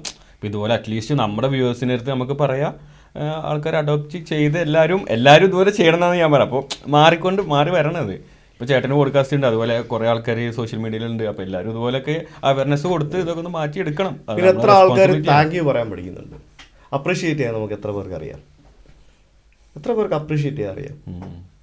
ആർക്കും അറിയില്ല, വളരെ കുറവാണ്. എന്തെങ്കിലും നഷ്ടമുണ്ടോ ഒരു താങ്ക് യു പറഞ്ഞാൽ? ഒന്നുമില്ല. ഇപ്പം ഈ വാട്സപ്പൊക്കെ വന്നുകൊണ്ട് പിന്നെയും താങ്ക് യു ഒക്കെ ടെക്സ്റ്റ് വഴി. മുമ്പ് അതുമില്ല. നന്ദി എന്നുള്ള വാക്ക് നമ്മൾ നന്ദി എന്നുള്ളത് ആ ഇന്റൻഷൻ വെച്ചിട്ടോ അല്ലെങ്കിൽ നന്ദി എന്ന് പറയില്ലല്ലോ ആൾക്കാർ, താങ്ക് യു എന്ന് പറയും. ഞാൻ പല സ്ഥലത്തും നാട്ടിൽ പോകുമ്പോൾ താങ്ക് യു പറയുമ്പോൾ ആൾക്കാരെന്നെ ഇങ്ങനെ എന്നോടോ ആ രീതിയിൽ ഞാൻ കണ്ടിട്ടുണ്ട്. ഇപ്പോൾ ഞാനൊരു ഓട്ടോയിൽ നിന്ന് ഇറങ്ങി പോകുമ്പോൾ താങ്ക് യു പറഞ്ഞു ഞാൻ ഇങ്ങനെ നോക്കും, അങ്ങനെയൊക്കെ നമുക്ക് ഫീൽ കാരണം അവർക്ക് കിട്ടുന്നില്ല. പിന്നെ പ്ലീസ് പറയാൻ എന്തെങ്കിലും സാധനം ഓർഡർ ചെയ്യുമ്പോൾ 1 കോഫി പ്ലീസ്. അതായത് നമ്മളൊരു ഹാർഷായിട്ട് പറയുന്ന പോലെ ഇത് കുറച്ചെങ്കിലും ഭേദം നമ്മുടെ കേരളത്തിലാട്ടോ. കുറച്ചെങ്കിലും ബെറ്റർ നമ്മുടെ കേരളത്തിലാണ് പല കാര്യത്തിലും. അല്ല, അതാണ് ഇപ്പോൾ നമുക്കൊക്കെ ഇത് അറിയുന്നത് നമ്മളിങ്ങനെ ട്രാവൽ ചെയ്തുകൊണ്ടും പുറത്ത് വന്നതും ഇവിടുത്തെ കൾച്ചർ കണ്ടതുകൊണ്ടാണ്. ചേട്ടൻ അതാണ് ചേട്ടൻ്റെ യൂട്യൂബ് വീഡിയോസിലും കാണിക്കുന്നത്. ബേസിക്കലി ട്രാവൽ ചെയ്തിട്ട് ഇങ്ങനത്തെ ഇവിടുത്തെ കൾച്ചറും കാര്യങ്ങളൊക്കെ കാണിക്കുന്നതും നല്ലൊരു ലൈക്ക് കൈൻഡ് ഓഫ് അവയർനെസ് ആണ് ആൾക്കാരിലേക്ക് എത്തിക്കുന്നത്. ഇപ്പോൾ എത്ര രാജ്യമായി ഇപ്പോൾ യാത്ര ചെയ്തിട്ട്? 90. ഓക്കെ. എല്ലാ രാജ്യങ്ങളും കവർ ചെയ്യാൻ എപ്പോഴത്തേക്കാണ് ടാർഗറ്റ് ഇട്ടിട്ടുള്ളത്? എനിക്കൊരു അടുത്തൊരു 2-3 ഇയേഴ്സ് തീർക്കണമെന്നുണ്ട്. കംപ്ലീറ്റ് ചെയ്യും എല്ലാ രാജ്യങ്ങളും ചെയ്യണമെന്നുണ്ട്. ട്രാവലിലേക്ക് പോകുന്നതിന് ഞാൻ കാര്യം ചോദിക്കട്ടെ, ചേട്ടൻ സ്റ്റാർട്ട് ചെയ്ത ആനവണ്ടി വ്ളോഗ്സിലാണല്ലോ. ആനവണ്ടി ഇപ്പോൾ ലാസ്റ്റ് ഞാനിപ്പോൾ ഇന്നിപ്പോൾ എടുത്ത് നോക്കിയായിരുന്നു, ലൈക്ക് ലാസ്റ്റ് പോസ്റ്റ് എങ്ങാണ്ട് 2021 എങ്ങാണ്ടാന്ന് തോന്നുന്നു അല്ലേ? അതിപ്പോൾ ലൈക്ക് ഫുള്ളി സ്റ്റോപ്ഡ് ആണ്, പക്ഷേ വെബ്സൈറ്റ് മെയിൻറ്റെയിൻ ചെയ്യുന്നുണ്ട്. ആ ഡൊമൈൻ മാത്രം അവർ ഓൾറെഡി അവർ വേണമെന്നും പറയുന്നുണ്ടായിരുന്നു. നോക്കട്ടെ ആനവണ്ടി. അല്ല, ഞാനിപ്പോൾ വരുന്ന വഴിക്ക് നോക്കിയായിരുന്നു, ലൈക്ക് ലാസ്റ്റ് പോസ്റ്റ് ഡൊമൈൻ ഞാൻ രജിസ്റ്റർ ചെയ്തിട്ടുള്ളത് മാറ്റി വെച്ചിരിക്കുക, ഇല്ലെങ്കിൽ അവർ എടുത്തുകൊണ്ട് പോകും. അതെ, നല്ല ഡിമാൻഡ് ഉള്ള ഡൊമൈനാണത്. അതെ അതെ അതെ. ആനവണ്ടിക്ക് ട്രേഡ് മാർക്ക് വരെ അവരെടുത്തിട്ടുണ്ട് KSRTC. ഡൊമൈൻ ഉണ്ട് എൻ്റെ കയ്യിൽ. Okay okay. അല്ല ഞാൻ ചോദിക്കട്ടെ, ഇപ്പോൾ അന്ന് ഇപ്പോൾ ചേട്ടൻ എനിക്ക് തോന്നുന്നു ചേട്ടൻ നാട്ടിൽ നിന്ന് ബാംഗ്ലൂർക്ക് സ്ഥിരമായിട്ട് ട്രാവൽ ചെയ്യുന്ന ആളായിരുന്നു. അങ്ങനെ ലൈക്ക് ആ സമയത്ത് KSRTC ആഗ്രഹം കൊണ്ട് തുടങ്ങിയതാണ്. എങ്ങനെയാണ് ലൈക്ക് ആനവണ്ടി തുടങ്ങാനുള്ള റീസൺ? കാരണം ഞാൻ ചോദിക്കാണെന്ന് വെച്ചാൽ നമ്മളെ വ്യൂവേഴ്സിൽ പലർക്കും സ്വീറ്റ് ഭക്തന് ഒരു ടെക് ട്രാവൽ ആ വ്ളോഗായിട്ട് അറിയുന്നുണ്ട്. ആനവണ്ടി ആ സമയത്തൊക്കെ ആൾക്കാർ ഫോളോ ചെയ്തിട്ടുണ്ടോ എന്ന് എനിക്കറിയില്ല. കാരണം ലൈക്ക് 8 years 9 ഇല്ല 10 years എങ്ങാണ്ടൊക്കെ ആയത്. 2008 തുടങ്ങുന്നത്. അതെ. അത് അന്നൊരു ബ്ലോഗിങ് പഠിച്ചപ്പം ബ്ലോഗിങ്ങിലേക്ക് വന്നു എന്നുള്ളതേ ഉള്ളൂ. അങ്ങനെ ബ്ലോഗിങ് തുടങ്ങി. പിന്നെ അതൊരു എൻ്റെ ഒരു ബ്രെഡ് ആൻഡ് ബട്ടർ ആയിരുന്നു ഇനീഷ്യൽ സ്റ്റേജിൽ. നല്ല പൈസ ആപ്പൊക്കെ ഇറക്കിയത്. അത്യാവശ്യം നല്ല കാശുണ്ടാക്കിയിട്ടുണ്ട് അത് വെച്ചിട്ട്. അത് ബാക്കപ്പ് വെച്ചുകൊണ്ടാണ് യൂട്യൂബ് ചാനൽ തുടങ്ങുന്നത്. Okay.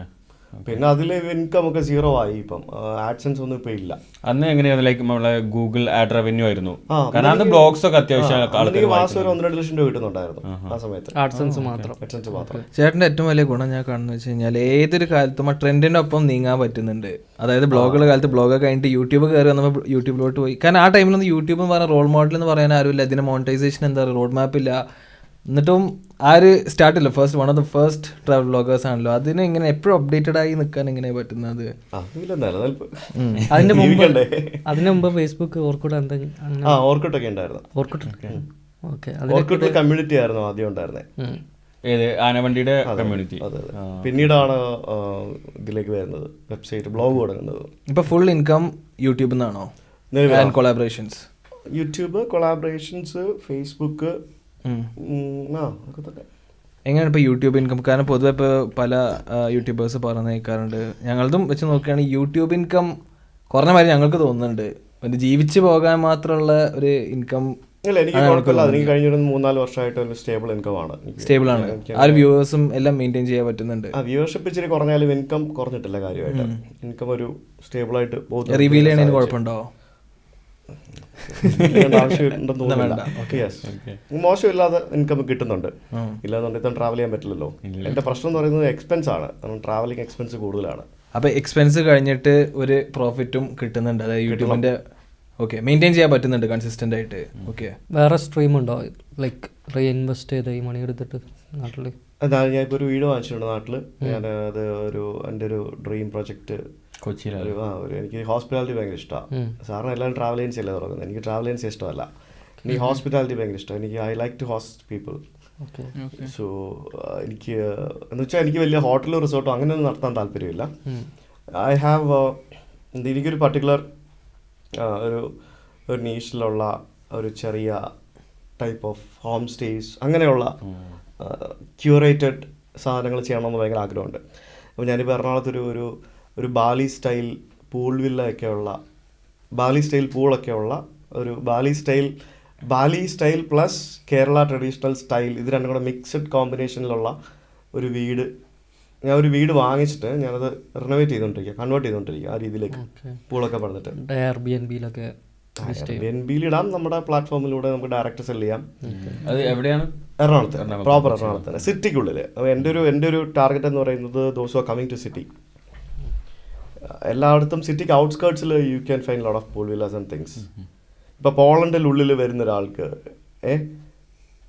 If you get that, it's nice. City സെന്ററിൽ എൻ്റെ വീട് റൈറ്റ് എന്താ പറയുക ക്ലോസ് ടു ലുലു മോൾ എന്നൊരു 2 കിലോമീറ്റർ അത്രേ ഉള്ളൂ. അപ്പോൾ അതാണ് എൻ്റെ കൺസെപ്റ്റ്. സിറ്റിയിലേക്ക് വരുന്ന ആൾക്കാരെയാണ് എനിക്ക് ടാർഗറ്റ് ചെയ്യുന്നത്. അപ്പോൾ ഫോർ എക്സാമ്പിൾ ഇപ്പോൾ എന്താ പറയുക, ഇപ്പം you are coming to Kochi with your family. അപ്പോൾ നിങ്ങളുണ്ട്, നിങ്ങളുടെ അച്ഛൻ അമ്മ, നിങ്ങളുടെ 2 പിള്ളേർ എല്ലാവരും ഉണ്ടെന്നുണ്ടെങ്കിൽ, നിങ്ങൾ വന്നിട്ട് നിങ്ങൾ മാരിയറ്റിലോ ഹോളിഡേയിലോ ഉള്ള താമസിക്കണമെന്നുണ്ടെങ്കിൽ you need to take 2 or 3 rooms. എത്ര രൂപ ആവും? ഒരു റൂമിന് മിനിമം ഒരു 7,500 രൂപ 8,000 രൂപ ആവും. അപ്പോൾ I am giving you full house with a swimming pool, ഒരു മാരിയറ്റ് സ്റ്റാൻഡേർഡിലുള്ള ഒരു premium villa just for yourself. അതാണ് എൻ്റെ കൺസെപ്റ്റ്. അപ്പോൾ അതിൻ്റെ വർക്ക് നടക്കുന്നു. അതാണ് ഇപ്പോൾ എൻ്റെ ഒരു ഡ്രീം. അത് അതിൽ വലിയ കാശൊന്നും ഉണ്ടാക്കാൻ പറ്റുന്നില്ല. കാരണം how much we can charge? ഒരു 20-25,000 പെർ ഡേ. അതിൽ കൂടുതലൊന്നും ചാർജ് ചെയ്യാനും പറ്റില്ല. പറ്റുമായിരിക്കാം, ബട്ട് ബ്രേക്ക് ഈവൻ ആവാൻ ചിലപ്പോൾ കുറച്ച് ടൈം എടുക്കും. ബ്രേക്ക് ഈവൻ ആയിട്ട് ഇതിന് വലിയ പ്രോഫിറ്റ് ഒന്നും എപ്പോൾ കിട്ടാനാ? കാരണം ഇത് ഓപ്പറേറ്റ് ചെയ്തുകൊണ്ട് റൺ ചെയ്തുകൊണ്ട് പോകണമെങ്കിൽ തന്നെ കോസ്റ്റ് അല്ലേ. പൂള് മെയിൻറ്റെയിൻ ചെയ്യണം, അത് ചെയ്യണം, പാഷൻ്റെ പുറത്ത്. ഒരു പാഷൻ്റെ പുറത്താണ്. ഇതിൽ നിന്നും സ്കെയിലപ്പ് ചെയ്യണം ഇനി. അല്ല, ഇത് എപ്പോഴും ഈ ട്രാവൽ ചെയ്യേണ്ടത് നിങ്ങൾക്ക് എപ്പോഴെങ്കിലും നിർത്തണം തോന്നിയിട്ടുണ്ടോ? ഞാനിപ്പോൾ പോളണ്ടിൽ വന്നു. ഞാൻ ഇന്നലെ രാത്രി വന്നതാണ്. I didn't do anything. എനിക്കിന്ന് സത്യം പറഞ്ഞ് ഞാൻ ഇന്ന് പുറത്ത് പോയി ഒരാളെ മീറ്റ് ചെയ്തു വന്നു എന്നുള്ളതല്ലാതെ ഞാൻ ഒന്നും ചെയ്തില്ല. ഞാൻ എന്തിനാ ഇങ്ങോട്ട് വന്നതെന്ന് തന്നെ എനിക്കറിയില്ല. ട്രാവൽ ചെയ്യാനുള്ള ഇൻട്രസ്റ്റ് നഷ്ടപ്പെട്ടു എന്നാണോ? അങ്ങനെയല്ല പറയുന്നത്. ട്രാവൽ ചെയ്യാനുള്ള ഇൻട്രസ്റ്റ് നഷ്ടപ്പെട്ടു എന്നല്ല. എനിക്കിനി പുതിയ പുതിയ സ്ഥലങ്ങളിലേക്ക് പോകണം. ഞാനിപ്പോൾ ആക്ച്വലി ട്രാവൽ ചെയ്യുന്നത് എനിക്ക് ട്രാവൽ ചെയ്തേ പറ്റുള്ളൂ, അതുകൊണ്ട് ട്രാവൽ ചെയ്യുന്നതാണ്. വ്ളോഗ് ചെയ്യാൻ ആ ഒരു പ്രഷർ ഉണ്ട്? അങ്ങനെയല്ല, വ്ളോഗ് ചെയ്യാൻ വേണ്ടിയല്ല. എനിക്കിപ്പോൾ നാട്ടിൽ നിൽക്കാൻ പറ്റില്ല. എനിക്ക് ട്രാവൽ ചെയ്യണം. ലൈക്ക് ഇതൊരു ലഹരിയാണ്. എനിക്ക് കുറച്ച് ദിവസം നാട്ടിൽ നിന്ന് എനിക്ക് പ്രാന്താവും. എനിക്ക് പറ്റില്ല. എങ്ങനെ മൂവ് ചെയ്തുകൊണ്ടേ ഇരിക്കണം. എനിക്ക് എവിടെയെങ്കിലും പോകണം. എനിക്ക് ഒരു മാസം നാട്ടിലുണ്ടായിരുന്നു. ലാസ്റ്റ് ഒരു മാസത്തിന് മേലെ ഞാൻ നാട്ടിലുണ്ടായിരുന്നു. Just because I gave my passport for getting Canada visa. അതിന് 1.5 മാസം എടുക്കും സ്റ്റാമ്പ് ചെയ്ത് കിട്ടാൻ. വെറുതെ പാസ്പോർട്ടിൽ വിസ സ്റ്റാമ്പ് ചെയ്ത് കിട്ടാൻ 1.5 മാസം എടുക്കും. അപ്പോൾ അതിന് വേണ്ടി മാത്രമേ എനിക്ക് നാട്ടിൽ നിൽക്കേണ്ടി വന്നു. കാരണം I was not having passport with me.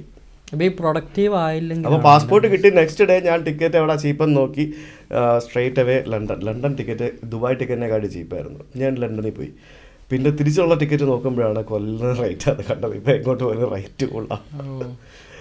Genuinely Sujith ഭക്തൻ എന്ന് പറഞ്ഞ ആൾ ഇൻസൈഡ് ഹാപ്പിയാണോ ഇതുവരെ ചെയ്ത കാര്യങ്ങളൊക്കെ? 100% യാത്ര ചെയ്തിട്ട് ഒരുപാട് ആൾക്കാരെ സഹായിക്കാൻ പറ്റിയിട്ടുണ്ട്. ലൈക്ക് ഒരുപാട് അനുഭവങ്ങൾ ഷെയർ ചെയ്ത് ഒരുപാട് ആൾക്കാർക്ക് പുതിയ കാഴ്ചകൾ കൊടുത്തു. ഞാൻ ഹാപ്പിയാണ്. തിരിഞ്ഞു നോക്കുമ്പോൾ ഞാൻ ഹാപ്പിയാണ്, 100% ഹാപ്പിയാണ്. ഓക്കെ, ചെയ്യുന്ന കാര്യത്തിൽ ഉറപ്പായിട്ടും. ഓക്കെ, അതാണ് വേണ്ടത്. ഹാപ്പി അല്ലേ പിന്നെ നമുക്കൊന്നും ചെയ്യാൻ പറ്റില്ലല്ലോ. അതെ അതെ. അപ്പം ഞാൻ പറഞ്ഞു വന്നത് ഇപ്പോൾ ലൈക്ക് പോളണ്ടി വന്നു. ലൈക്ക് ഫസ്റ്റ് ഓഫ് ഓൾ നമുക്ക് എന്താ പറയുക, ഒരു എക്സൈറ്റിംഗ് ആയിട്ടുള്ള ഒരു കണ്ടന്റ് കിട്ടണം. അപ്പോൾ വെറുതെ വാരി വലിച്ചൊരു വീഡിയോ ഇടുന്നതിലും നല്ലത് ഇടാണ്ടിരിക്കുന്നതാണ്. യൂറോപ്പിൽ ഏറെക്കുറെ എവിടെ പോയി കഴിഞ്ഞാൽ ഒരു സെയിം വൈബായിരിക്കും. അതെ അതെ. എനിക്കിപ്പോൾ എനിക്ക് സത്യം പറഞ്ഞാൽ യൂറോപ്പിലേക്ക് വരാനുള്ള ഒരു മൂഡേ ആയിരുന്നില്ല. പക്ഷെ എനിക്ക് അൽബേനിയയിൽ പോകേണ്ട ആവശ്യമുണ്ട്. അതിനുവേണ്ടിയാണ് ഞാൻ ഇറങ്ങിയത്. അപ്പോൾ അൽബേനിയാണ് എൻ്റെ എനിക്ക് അവിടെ പോയിട്ട് കുറച്ച് വർക്കുണ്ട്. പിന്നെ പുതിയ രാജ്യം പോകുന്നുണ്ട്, സൈപ്രസ്. അത് ഞാൻ എക്സൈറ്റഡ് ആണ്. സൈപ്രസ് അവിടെ ഒരു 3 ദിവസമുണ്ട്. ഓക്കെ. അല്ല, നമ്മളിപ്പോൾ ഈ ട്രാവൽ വ്ളോഗിങ്, അതായത് കണ്ടന്റ് ഇട്ടുകൊണ്ടേ ഇരിക്കണം എന്ന് പറഞ്ഞല്ലോ. അതായത് ഞങ്ങൾ തുടങ്ങിയ ടൈമിൽ ഞങ്ങൾക്ക് വളരെ കുറച്ച് ടൈമിനുള്ളിൽ തന്നെ നല്ലൊരു റിസൾട്ട് കിട്ടി. ഒരു 1 മന്തിനുള്ളിൽ തന്നെ നമുക്കൊരു 100K എത്തിയത്. പക്ഷെ അത് നിലനിർത്താന്ന് പറഞ്ഞു കഴിഞ്ഞാൽ കുറച്ച് അത്യാവശ്യം ബുദ്ധിമുട്ടുള്ളൊരു കാര്യമാണ്. അതിൻ്റെ ഒരു പ്രഷർ ഉണ്ട്. അതിനെങ്ങനെയാണ് ശ്രീതേട്ടൻ കാണുന്നത്? ഞാനും ഇപ്പം പോഡ്കാസ്റ്റ് ഞാൻ പറഞ്ഞില്ലേ, എൻ്റെ പോഡ്കാസ്റ്റിൻ്റെ സ്റ്റോറി പറഞ്ഞില്ലേ, ഞാൻ പോഡ്കാസ്റ്റ് പണ്ട് പോലെ എനിക്ക് ചെയ്യണമെന്ന് ഭയങ്കര ആഗ്രഹം ഉണ്ടായിരുന്ന സാധനമാണ്. ഞാൻ 2-3 വർഷം മുമ്പ് 1-2 പോഡ്കാസ്റ്റൊക്കെ ട്രൈ ചെയ്തിട്ടുണ്ട്. ഞാൻ കുറേ പരിപാടികൾ നോക്കി പോഡ്കാസ്റ്റ്. അപ്പം ഞാൻ എൻ്റെ ഉണ്ടായിരുന്ന ഗാഡ്ജറ്റ്സ് വെച്ചിട്ട് ഞാൻ വീഡിയോ ഒക്കെ എടുത്ത് നോക്കി. അപ്പോൾ എല്ലാവരും പറയുന്നത് പോഡ്കാസ്റ്റ് എടുക്കുമ്പോൾ ഈ മൈക്ക് വേണം, അതാണ് അതിൻ്റെ ഒരു രീതി. ഇപ്പോൾ മറ്റേ പടത്തിൽ പറയുന്നില്ലേ, എന്താ പറയുക, വഴിപാടാകുമ്പോൾ മൈക്കിലൂടെ വിളിച്ച് പറഞ്ഞാൽ അതിനൊരു ഗുണമുള്ളൂ എന്ന് പറയുന്ന പോലെ പോഡ്കാസ്റ്റ് ആകുമ്പോൾ ഈ മൈക്ക് വേണം, എന്നാലേ അതിനൊരു ഫീലുള്ളൂ. ഓഡിയോ ക്വാളിറ്റിക്കും കൂടി ഓഡിയോ ക്വാളിറ്റി ബെറ്റർ ആവും ഉറപ്പായിട്ടും. അപ്പോൾ ഈ സാധനം വാങ്ങിക്കണമെങ്കിൽ മൈക്ക് മാത്രം പോരാ, മിക്സർ വാങ്ങണം. മിക്സറാണ് എക്സ്പെൻസീവ്. അപ്പോൾ മൈക്ക് മിക്സർ എല്ലാം കൂടെ 1-2 ലക്ഷം രൂപ ആവും. അപ്പോൾ പതുക്കെ ഇൻവെസ്റ്റ് ചെയ്യാമെന്ന് ഓർത്തുകൊണ്ട് ആദ്യം ഞാൻ സാധാരണ എന്തെങ്കിലും ഉണ്ടായിരുന്ന വയർലെസ് മൈക്ക് വെച്ച് ഞാൻ കുറച്ച് സംഭവമൊക്കെ ട്രൈ ചെയ്ത് നോക്കി. അപ്പോൾ ഓക്കെ ഗുഡ്. പിന്നെ എൻ്റെ ഒരു കൺസെപ്റ്റ് എന്ന് പറയുന്നത് എനിക്ക് ട്രാവൽ ചെയ്ത് പോഡ്കാസ്റ്റ് ചെയ്യാം എന്നുള്ളൊരു കൺസെപ്റ്റായിരുന്നു ഇനീഷ്യലി. കാരണം ഒരു സ്റ്റുഡിയോ സെറ്റ് ചെയ്ത് കഴിഞ്ഞാൽ ലൈക്ക് നമുക്ക് അവിടെ ആൾക്കാർ വന്നാലേ നമുക്ക് ചെയ്യാൻ പറ്റുള്ളൂ, അല്ലേ? അപ്പോൾ എന്നെ സംബന്ധിച്ച് ഞാൻ ട്രാവലിംഗ് ആയിരിക്കും. അത് മാത്രമല്ല, എനിക്ക് ട്രാവൽ ചെയ്ത് ആളുകളുടെ കൺവീനിയൻസ് അനുസരിച്ചിട്ട് പോയി പോഡ്കാസ്റ്റ് ചെയ്യാമെന്നൊക്കെയുള്ള പ്ലാനൊക്കെ ഉണ്ടായിരുന്നു. അപ്പോൾ അങ്ങനെ ഞാൻ നോക്കി എന്നിട്ട് ട്രൈ ചെയ്തു. പക്ഷേ അത് ആ ഒരു ഫീൽ കിട്ടുന്നില്ല. പിന്നെ എനിക്ക് മനസ്സിലായി, ആവശ്യം ഉണ്ടെന്നുണ്ടെങ്കിൽ ആൾക്കാർ നമ്മളെ തേടി വരും. അത് നമ്മളെവിടെ ആണെങ്കിലും അത്രേ ഉള്ളൂ. നമ്മൾക്ക് പോഡ്കാസ്റ്റ് സക്സസ് ആണ്, നമ്മളുടെ കൂടെ പോഡ്കാസ്റ്റ് ചെയ്യണം എന്ന് ആളുകൾക്കുണ്ടെന്നുണ്ടെങ്കിൽ they will come to us. കാരണം ഈ ചുരുങ്ങിയ സമയം കൊണ്ട് തന്നെ അങ്ങനെ പല ആൾക്കാർ എന്നെ തേടി വന്നിട്ടുണ്ട്. അല്ല, കണ്ടന്റ് ചെയ്യാനുള്ള ഒരു പ്രഷർ ഫീൽ ചെയ്തിട്ടില്ല. ഇപ്പൊ ട്രാവൽ വ്ളോഗിംഗ് ആണെങ്കിലും, അതായത് ഇൻട്രസ്റ്റ് ഇല്ലാതെ ഞാൻ ട്രാവൽ ചെയ്യുമ്പോൾ ചെയ്യണല്ലോ, ഇൻട്രസ്റ്റ് ഇല്ലാതെ ഞാൻ ട്രാവൽ ചെയ്യുമ്പോൾ ഞാൻ അലസമായിട്ടായിരിക്കും ഇരിക്കുന്നത്. അത് ഞാൻ ചെയ്യില്ല, ഒന്നും ചെയ്യൂല. മൂഡുണ്ടായി മാത്രം ചെയ്യുന്നു. മൂഡൊന്നല്ല, ചെയ്യാൻ എന്തെങ്കിലും ഉണ്ടെങ്കിലേ ചെയ്യുള്ളൂ. ഓക്കെ. പിന്നെ അപ്പോൾ പോഡ്കാസ്റ്റ് തുടങ്ങിയപ്പോഴത്തേക്കിനും നെക്സ്റ്റ് തിങ് ഈസ് കൺസിസ്റ്റൻസി. അതെ. അപ്പോൾ ഞാൻ എന്ത് ചെയ്തു, ഞാൻ ട്രാവൽ ചെയ്യുന്നതിന് മുമ്പ് ഇപ്പോൾ ഞാനൊരു 2 വീക്സ് ട്രിപ്പ് പോകുകയാണെങ്കിൽ ആ 2 വീക്സിലിടാനുള്ള കുറച്ച് പോഡ്കാസ്റ്റുകൾ നേരത്തെ ഷൂട്ട് ചെയ്ത് വെക്കും. ഓക്കെ. എന്നിട്ട് വരും. ഇപ്പോൾ എനിക്കൊന്നൊരു 7 പോഡ്കാസ്റ്റ് പെൻഡിങ് ഉണ്ട്, ഷൂട്ട് കഴിഞ്ഞത് പോസ്റ്റ് ചെയ്യാൻ. ഇങ്ങനെ പതുക്കെ കൂടുതൽ ഫോക്കസ് ചെയ്യുന്ന പോഡ്കാസ്റ്റിലാണ് നിങ്ങൾ? ഞാനിപ്പം മിക്സ് ആൻഡ് മാച്ച് ആയിട്ട് ചെയ്തുകൊണ്ടിരിക്കുകയാണ് രണ്ടും കൂടെ. അപ്പോൾ ട്രാവൽ വ്ളോഗിംഗ് ആണോ പോഡ്കാസ്റ്റ് ആണോ കുറച്ചുകൂടി better return wise podcasting returns കാര്യമായിട്ടൊന്നും ആയിട്ട് തുടങ്ങിയിട്ടില്ല, ബിഗിനിങ് സ്റ്റേജ് അല്ലേ. നമുക്കൊരു ലോങ് ടേം കുറച്ചുകൂടി എൻജോയ് ചെയ്യാൻ പറ്റുന്ന ഏതാ? പോഡ്കാസ്റ്റ് ചെയ്ത് ഇങ്ങനെ ഗസ്റ്റിനോട് സംസാരിക്കുമ്പോഴാണോ ട്രാവൽ ഏതാണ് കുറച്ചും കൂടി കൂടുതൽ റിലേറ്റ് ചെയ്ത്? ഞാൻ ട്രാവൽ ചെയ്യുമ്പോഴാണ് ഓഫ് കോഴ്സ് ഞാൻ കൂടുതൽ എൻജോയ് ചെയ്യുന്നത്. പോഡ്കാസ്റ്റ് നമ്മളൊരു റിലാക്സ്ഡ് ആയിട്ട് സംസാരിക്കുന്ന ഒരു ഫീൽ അല്ലേ. ട്രാവൽ വ്ളോഗിൻ്റെ കാര്യം ചോദിക്കുമ്പോഴേ നിങ്ങൾ ഫസ്റ്റ് തുടങ്ങിയ സമയത്ത് കൂടുതൽ ആളുകളൊന്നും ഇങ്ങനെ ഒരു മേഖലയിൽ ഇല്ലായിരുന്നു. ഇപ്പം എന്താ വെച്ചാൽ ഇൻസ്റ്റാഗ്രാമിലാണെങ്കിലും ഇപ്പം നമ്മളൊരു യാത്ര പോകണമെങ്കിലും അല്ല അങ്ങനല്ല ഇപ്പോഴും ഇല്ല. ഇടയ്ക്ക് കുറെ ആൾക്കാർ വന്നു, പലരും പോയി. കോമ്പറ്റീഷൻ ഇല്ല, അതാണ് ഏറ്റവും വലിയ പ്രശ്നം. കോമ്പറ്റീഷൻ ഇല്ല. ഇപ്പൊ പോഡ്കാസ്റ്റുകൾ വാരി ഇഷ്ടം പോലെ തുടങ്ങി, എല്ലാവരും തുടങ്ങി. പോഡ്കാസ്റ്റ് ഭയങ്കര കോമ്പറ്റീഷനാണ്. സോ എല്ലാവർക്കും റീച്ച് കിട്ടും. ഓക്കെ, അങ്ങനെയാണല്ലോ. അല്ല ഞാൻ ഉദ്ദേശിച്ചത് ഞാൻ പറയട്ടെ, നിങ്ങൾ ഉദ്ദേശം മനസ്സിലായി. ഞാൻ പറഞ്ഞു തന്നത് പോഡ്കാസ്റ്റ് ഇപ്പൊ എന്താ, പോഡ്കാസ്റ്റ് തുടങ്ങി ഇപ്പോൾ ഇഷ്ടംപോലെ പോഡ്കാസ്റ്റുകളായി. അപ്പോൾ ആ പോഡ്കാസ്റ്റ് എന്ന് പറഞ്ഞൊരു സാധനം അത് ട്രെൻഡായി മാറിക്കൊണ്ടിരിക്കുക, അല്ലെ മാറി ഓൾറെഡി. അപ്പോൾ എന്താ, ആളുകൾ പോഡ്കാസ്റ്റ് കേട്ടു തുടങ്ങും, അല്ലെ കണ്ടു തുടങ്ങും, അതൊരു ട്രെൻഡായി മാറും. മനസ്സിലായില്ലേ? കഴിഞ്ഞ ദിവസം ഒരാൾ എന്നെ വിളിച്ചു, എടാ ഞാൻ ഒരു പോഡ്കാസ്റ്റ് ചാനൽ തുടങ്ങാം. ഞാൻ പറയാണോ? ആ ശരി, എന്തൊക്കെ വാങ്ങിക്കണം? ഇന്ന സാധനങ്ങളൊക്കെ വാങ്ങിക്കണം. തുടങ്ങാനേ ഞാനും പറയുള്ളൂ. തുടങ്ങട്ടെ, എല്ലാവരും തുടങ്ങട്ടെ, എല്ലാവരും വരട്ടെ അല്ലേ. അങ്ങനെ വരണം. ഇപ്പം ട്രാവൽ വ്ളോഗ് ചെയ്യുന്ന ഇപ്പോൾ റെഗുലറായിട്ട് വ്ളോഗ് ചെയ്യുന്ന ആൾക്കാർ എനിക്ക് തോന്നുന്നു ഇപ്പോൾ ഹിച്ച് ഹൈക്കിംഗ് നൊമാഡ് ചെയ്യുന്നുണ്ട്, ഞാൻ ചെയ്യുന്നുണ്ട്. പിന്നെ പുത്തേറ്റ് ട്രാവൽ വ്ളോഗ് എന്ന് പറഞ്ഞിട്ട് അവർ ഫാമിലി വ്ളോഗ്സാണ് ചെയ്യുന്നത്. അവർ ട്രക്കിലും ബസ്സിലും അവരുടെ ക്യാരവനൊക്കെ ഉണ്ട്, അതിലൊക്കെ ട്രാവൽ ചെയ്ത് വീഡിയോസ് ചെയ്യുന്നുണ്ട്. അവർ നാട്ടിലാണ് ട്രാവൽ ചെയ്യുന്നത്. വിദേശത്ത് യാത്ര ചെയ്ത് ഇപ്പോൾ വീഡിയോ ചെയ്യുന്നത് ആ ചിത്രം എന്നൊക്കെ നാട്ടിൽ തന്നെ എപ്പോഴും ചെയ്യുന്നത്. അവൻ വിദേശത്ത് പോയിട്ടില്ല ഇതുവരെ. രണ്ട് പയ്യന്മാരില്ല വാനായിട്ട് പോകുന്ന ഒരു പ്രശ്നമൊക്കെ അവരും ഇപ്പോൾ നാട്ടിൽ ചെയ്യുന്നുണ്ടെന്ന് തോന്നുന്നു, എന്തൊക്കെയോ ചെയ്യുന്നുണ്ട്. അപ്പോൾ പ്രോപ്പറായിട്ട് വിദേശ രാജ്യങ്ങളിൽ ട്രാവൽ ചെയ്ത് ഇപ്പോൾ ചിത്രമാണെങ്കിൽ പോലും Chithran is doing an entirely different style. അവർ റിലാക്സിങ് ആളുകൾക്ക് സൂത്തിങ് ആയിട്ടുള്ള ടൈപ്പ് വീഡിയോ അല്ലേ പുള്ളി ചെയ്യുന്നത് അല്ലേ. എന്താ വേറൊരു ടൈപ്പാണ്. അത് മാത്രമല്ല പുള്ളിയുടെ ഷോർട്ട് ഫോം കണ്ടന്റിനാണ് റീച്ച്, ലോങ് ഫോർമാറ്റിന് റീച്ച് കുറവാണ്. പുള്ളിയുടെ രീതി വേറെയാണ്. അപ്പോൾ ഇപ്പോൾ സത്യം പറഞ്ഞാലൊരു പ്യുവർ മാഹിൻ്റെ കോമ്പറ്റീറ്ററായിട്ട് മാഹിൻ മാത്രമേ ഉള്ളൂ. എനിക്ക് മാഹിൻ ആവാൻ പറ്റില്ല. I can travel like him. He is different.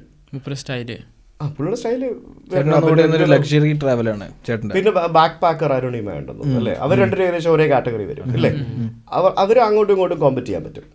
എനിക്കൊരിക്കലും മാഹിൻ ആവാൻ പറ്റില്ലല്ലോ. എനിക്കൊരിക്കലും മാഹിൻ ട്രാവൽ ചെയ്യുന്ന പോലെ ട്രാവൽ ചെയ്യാനും പറ്റത്തില്ല. ഞാൻ മാഹിൻ്റെ വീഡിയോസ് സ്ഥിരം കാണുന്നത്, എനിക്ക് ഇഷ്ടമാണ് എൻ്റെ വീഡിയോസ്. കാരണം എല്ലാവർക്കും ഇഷ്ടമാണ് അങ്ങനെയൊക്കെ ട്രാവൽ ചെയ്യാൻ. എനിക്ക് പറ്റാത്തൊരു കാര്യമാണ്, ഞാൻ കാണാറുണ്ട്. പിന്നെ ആരാണ്, പിന്നെ Mallu traveller. I think he's not doing videos now. ഉണ്ടോ? ഇല്ലെന്ന് തോന്നുന്നു. പുള്ളി വീഡിയോസ് ചെയ്യുന്നില്ലാന്ന് തോന്നി. ഇപ്പം തീരെ റീച്ചും ഇല്ലാന്ന് തോന്നി. ഇപ്പം പോയി കൺസിസ്റ്റൻസി പോയി പുള്ളിയുടെ. പുള്ളിയൊക്കെ നല്ല രീതിയിൽ വീഡിയോ ചെയ്തുകൊണ്ടിരുന്ന സമയത്ത് എനിക്കും ബെറ്റർ ആയിരുന്നു. കാരണം നമുക്കൊരു കോമ്പറ്റീറ്റർ ഉള്ളപ്പോഴാണ് നമുക്ക് എപ്പോഴും നല്ലത്. നമ്മൾ എന്താ പറയുക, കോമ്പറ്റീറ്റർ എന്നല്ല പറയുക അതിന്, നമ്മുടെ മേഖലയിൽ ഒത്തിരി ആൾക്കാരുണ്ടെങ്കിൽ എല്ലാവർക്കും ബെറ്റർ. ഇപ്പോൾ ഫോർ എക്സാമ്പിൾ ഇപ്പോൾ ഇവിടെ പോളണ്ടിൽ you started a Indian restaurant. നിങ്ങളത് നല്ല അടിപൊളിയായിട്ട് ബിസിനസ് ചെയ്യുന്നു. അപ്പോൾ this guy is coming near to you and starting another restaurant near to you. അപ്പോൾ നിങ്ങൾക്ക് എന്ത് ചെയ്യും? നിങ്ങളുടെ ബിസിനസ് കുറയോ? ഇല്ല, ഇന്ത്യൻ ഫുഡ് ഇഷ്ടപ്പെടുന്ന ആൾക്കാർ കൂടുതൽ വരും. അപ്പോൾ then ഇയാൾ വരുന്നു, ഇയാൾ അപ്പുറത്തെ സ്ട്രീറ്റിൽ വേറെ റെസ്റ്റോറൻറ്റ് തുടങ്ങുന്നു, കൂടും. ആരുടെയും ബിസിനസ് കുറയില്ല. അപ്പോൾ കോമ്പറ്റീഷൻ ആവും. അപ്പോൾ നീ നല്ല ഫുഡ് ഉണ്ടാക്കാൻ നോക്കും, നീ പ്രൈസ് കോമ്പറ്റ് ചെയ്യാൻ നോക്കും. പക്ഷെ ഇതിന് സാച്ചുറേഷൻ പോയിന്റ് ഇല്ലേ? എത്ര സാച്ചുറേഷൻ പോയിന്റ്, എത്ര റെസ്റ്റോറൻറ്റ്? അല്ല, ഞാൻ പറഞ്ഞുതരാം. നമുക്ക് എക്സ് നമ്പർ ഓഫ് കസ്റ്റമേഴ്സ് ഉണ്ട്, അതിന് ഇക്വലന്റ് ആയിട്ട് കസ്റ്റമേഴ്സ് കൂടും എന്നാ പറയണത്. അതായത് ഇന്ത്യൻ ഫുഡ് ഇഷ്ടപ്പെടുന്ന കസ്റ്റമേഴ്സ് കൂടും, സ്പ്രെഡ് ആവും. അതാണ് പറഞ്ഞു വരുന്നത്. ഞാൻ പറഞ്ഞ എന്താ പറയുക, ഇപ്പോൾ ട്രാവൽ വ്ളോഗ് എടുക്കുക. ട്രാവൽ വ്ളോഗ് മലയാളത്തിൽ ചെയ്യുമ്പോൾ കാണാൻ 10 ലക്ഷം മലയാളികളാണെങ്കിൽ എന്നും 10 ലക്ഷം മലയാളികളാണ്. അല്ല, ആ കൂടും 10 ലക്ഷം മലയാളികളെ അതിൽ വ്യത്യാസം ഞാൻ പറയട്ടെ. ഇപ്പോ ആകെ 10 ലക്ഷം മലയാളികളുള്ളൂ. എത്ര കോടി? ഞാൻ ഒരു നമ്പർ പറഞ്ഞതാണ്. ആ ഓഡിയൻസ് കൂടി വന്നിട്ട് പിന്നെ ഒരു സാച്ചുറേഷൻ പോയിന്റിൽ എത്തും. അവൻ അതല്ലേ പറഞ്ഞു, ഫിക്സ്ഡ് ആണ് ഈ നമ്പേഴ്സ്. എല്ലാ മലയാളികളും എടുത്തു കഴിഞ്ഞാൽ ആ ഫുൾ മലയാളികൾ ഉണ്ടാവുള്ളൂ. X number of Malayalis 20% video കാണുന്നവരുണ്ടാവുള്ളൂ. അപ്പൊ ആ ഓഡിയൻസ് എന്താ 10 ഉള്ളത് 20 30 അങ്ങനെ 100 ആവുമ്പോ ഓക്കെ സാച്ചുറേറ്റഡ് ആവും. ഇല്ല, അവൻ ഉദ്ദേശിച്ച എനിക്ക് മനസ്സിലായി. ഞാൻ പറയാം, നീ ഉദ്ദേശിച്ച എനിക്ക് മനസ്സിലായി. അതിനകത്ത് അപ്പൊ യു ആർ ഗെറ്റിംഗ് ഓപ്ഷൻ. ഇപ്പൊ നിങ്ങളുടെ 4 പേരുടെ റെസ്റ്റോറൻറ്റ് ഉണ്ട്. ഞാൻ എന്നും ഒരു റെസ്റ്റോറൻറ്റ് പോയി കഴിക്കുമോ? എനിക്ക് മടുക്കില്ലേ? ഇല്ലേ? ഞാൻ സ്ഥിരം ഇവൻ്റെ റെസ്റ്റോറൻറ്റിൽ പോയിട്ട് ഫുഡ് കഴിക്കുമോ? അല്ല ഇപ്പം 2 ദിവസം ഇവൻ്റെ അടുത്ത് കഴിച്ചാൽ എനിക്ക് മടുക്കും. അപ്പം ഞാൻ നിൻ്റെ അടുത്ത് വരും, അത് ഞാൻ ഇവൻ്റെ അടുത്ത് പോകും, പിന്നെ ഇവൻ്റെ അടുത്ത് പോകും. അപ്പം ഞാൻ 4 അടുത്ത് മാറി മാറി കയറും. അല്ല ഇപ്പം മൊണോപ്പൊളി ആണെങ്കിൽ ഇവൻ്റെ അടുത്ത് മാത്രമുള്ള ഭക്ഷണം കഴിക്കാൻ പറ്റുക. ഞങ്ങൾ ഭക്ഷണം തരുന്നില്ല, നിങ്ങൾ ഇവിടെ തന്നെ കഴിക്കാൻ നിർബന്ധിതനായില്ലേ? അതുകൊണ്ടാണ് പറഞ്ഞത് കോമ്പറ്റീഷൻ വേണം. കോമ്പറ്റീഷൻ വേണം, ഇല്ലെങ്കിൽ അപ്പം ഇവൻ മൊണോപോളിയാണ്. അപ്പം ഞാൻ 2 ദിവസം കഴിച്ച് കഴിഞ്ഞാൽ ആർക്കും മനസ്സിലാവണില്ല. സിമ്പിൾ. ഞാൻ മാത്രം വീഡിയോ ഇടുന്ന ആളുണ്ട്. എൻ്റെ വീഡിയോ നിനക്ക് കണ്ട് മടുത്തെങ്കിൽ പിന്നെ നീ എൻ്റെ വീഡിയോ കാണില്ല. സിമ്പിൾ. എന്നെ മടുത്തു നിനക്ക്, പിന്നെ നീ എൻ്റെ വീഡിയോ കാണില്ല. അപ്പം എന്നെ പോലെ വീഡിയോ ചെയ്യുന്ന വേറെ ആളുണ്ടെങ്കിൽ നീ അയാളുടെ വീഡിയോ കാണും. കുറച്ച് ആള് ചിലപ്പോൾ അയാൾ വീഡിയോ ഇഷ്ടപ്പെട്ട അയാൾ കാണുമായിരിക്കും. ഓക്കെ. അപ്പം എന്നെ പോലെ ചെയ്യുന്ന വേറെ ആളില്ലെങ്കിൽ എൻ്റെ വീഡിയോ നീ കാണുന്നില്ലെങ്കിൽ നിനക്ക് ആ ഇൻട്രസ്റ്റേ പോയി. നീ ഇന്ത്യൻ ഫുഡ് ഇഷ്ടപ്പെടുന്നില്ല, നീ അപ്പൊ ചൈനീസ് ഫുഡിലേക്ക് പോയി. നീ ഇന്ത്യൻ ഫുഡേ തപ്പി വരുന്നില്ല. മനസ്സിലായോ? So you lose 1 customer. Okay, ഞാൻ പിന്നെ പറഞ്ഞുതരാം. കത്തിയോ? മനസ്സിലായോ? പക്ഷെ റെസ്റ്റോറൻറ്റിന്റെ കേസിൽ എന്താ അറിയോ, വേറൊരു സംഭവം ഉണ്ടായത്. ഇപ്പൊ ഈ ചോറും മീനും എന്ന് പറഞ്ഞൊരു സംഭവം സക്സസ് ആയിരുന്നു നമ്മുടെ നാട്ടിൽ. നിങ്ങൾ കേട്ടിട്ടുണ്ടായിരുന്നു? അല്ല, നമുക്ക് ഇതിന് തീരുമാനം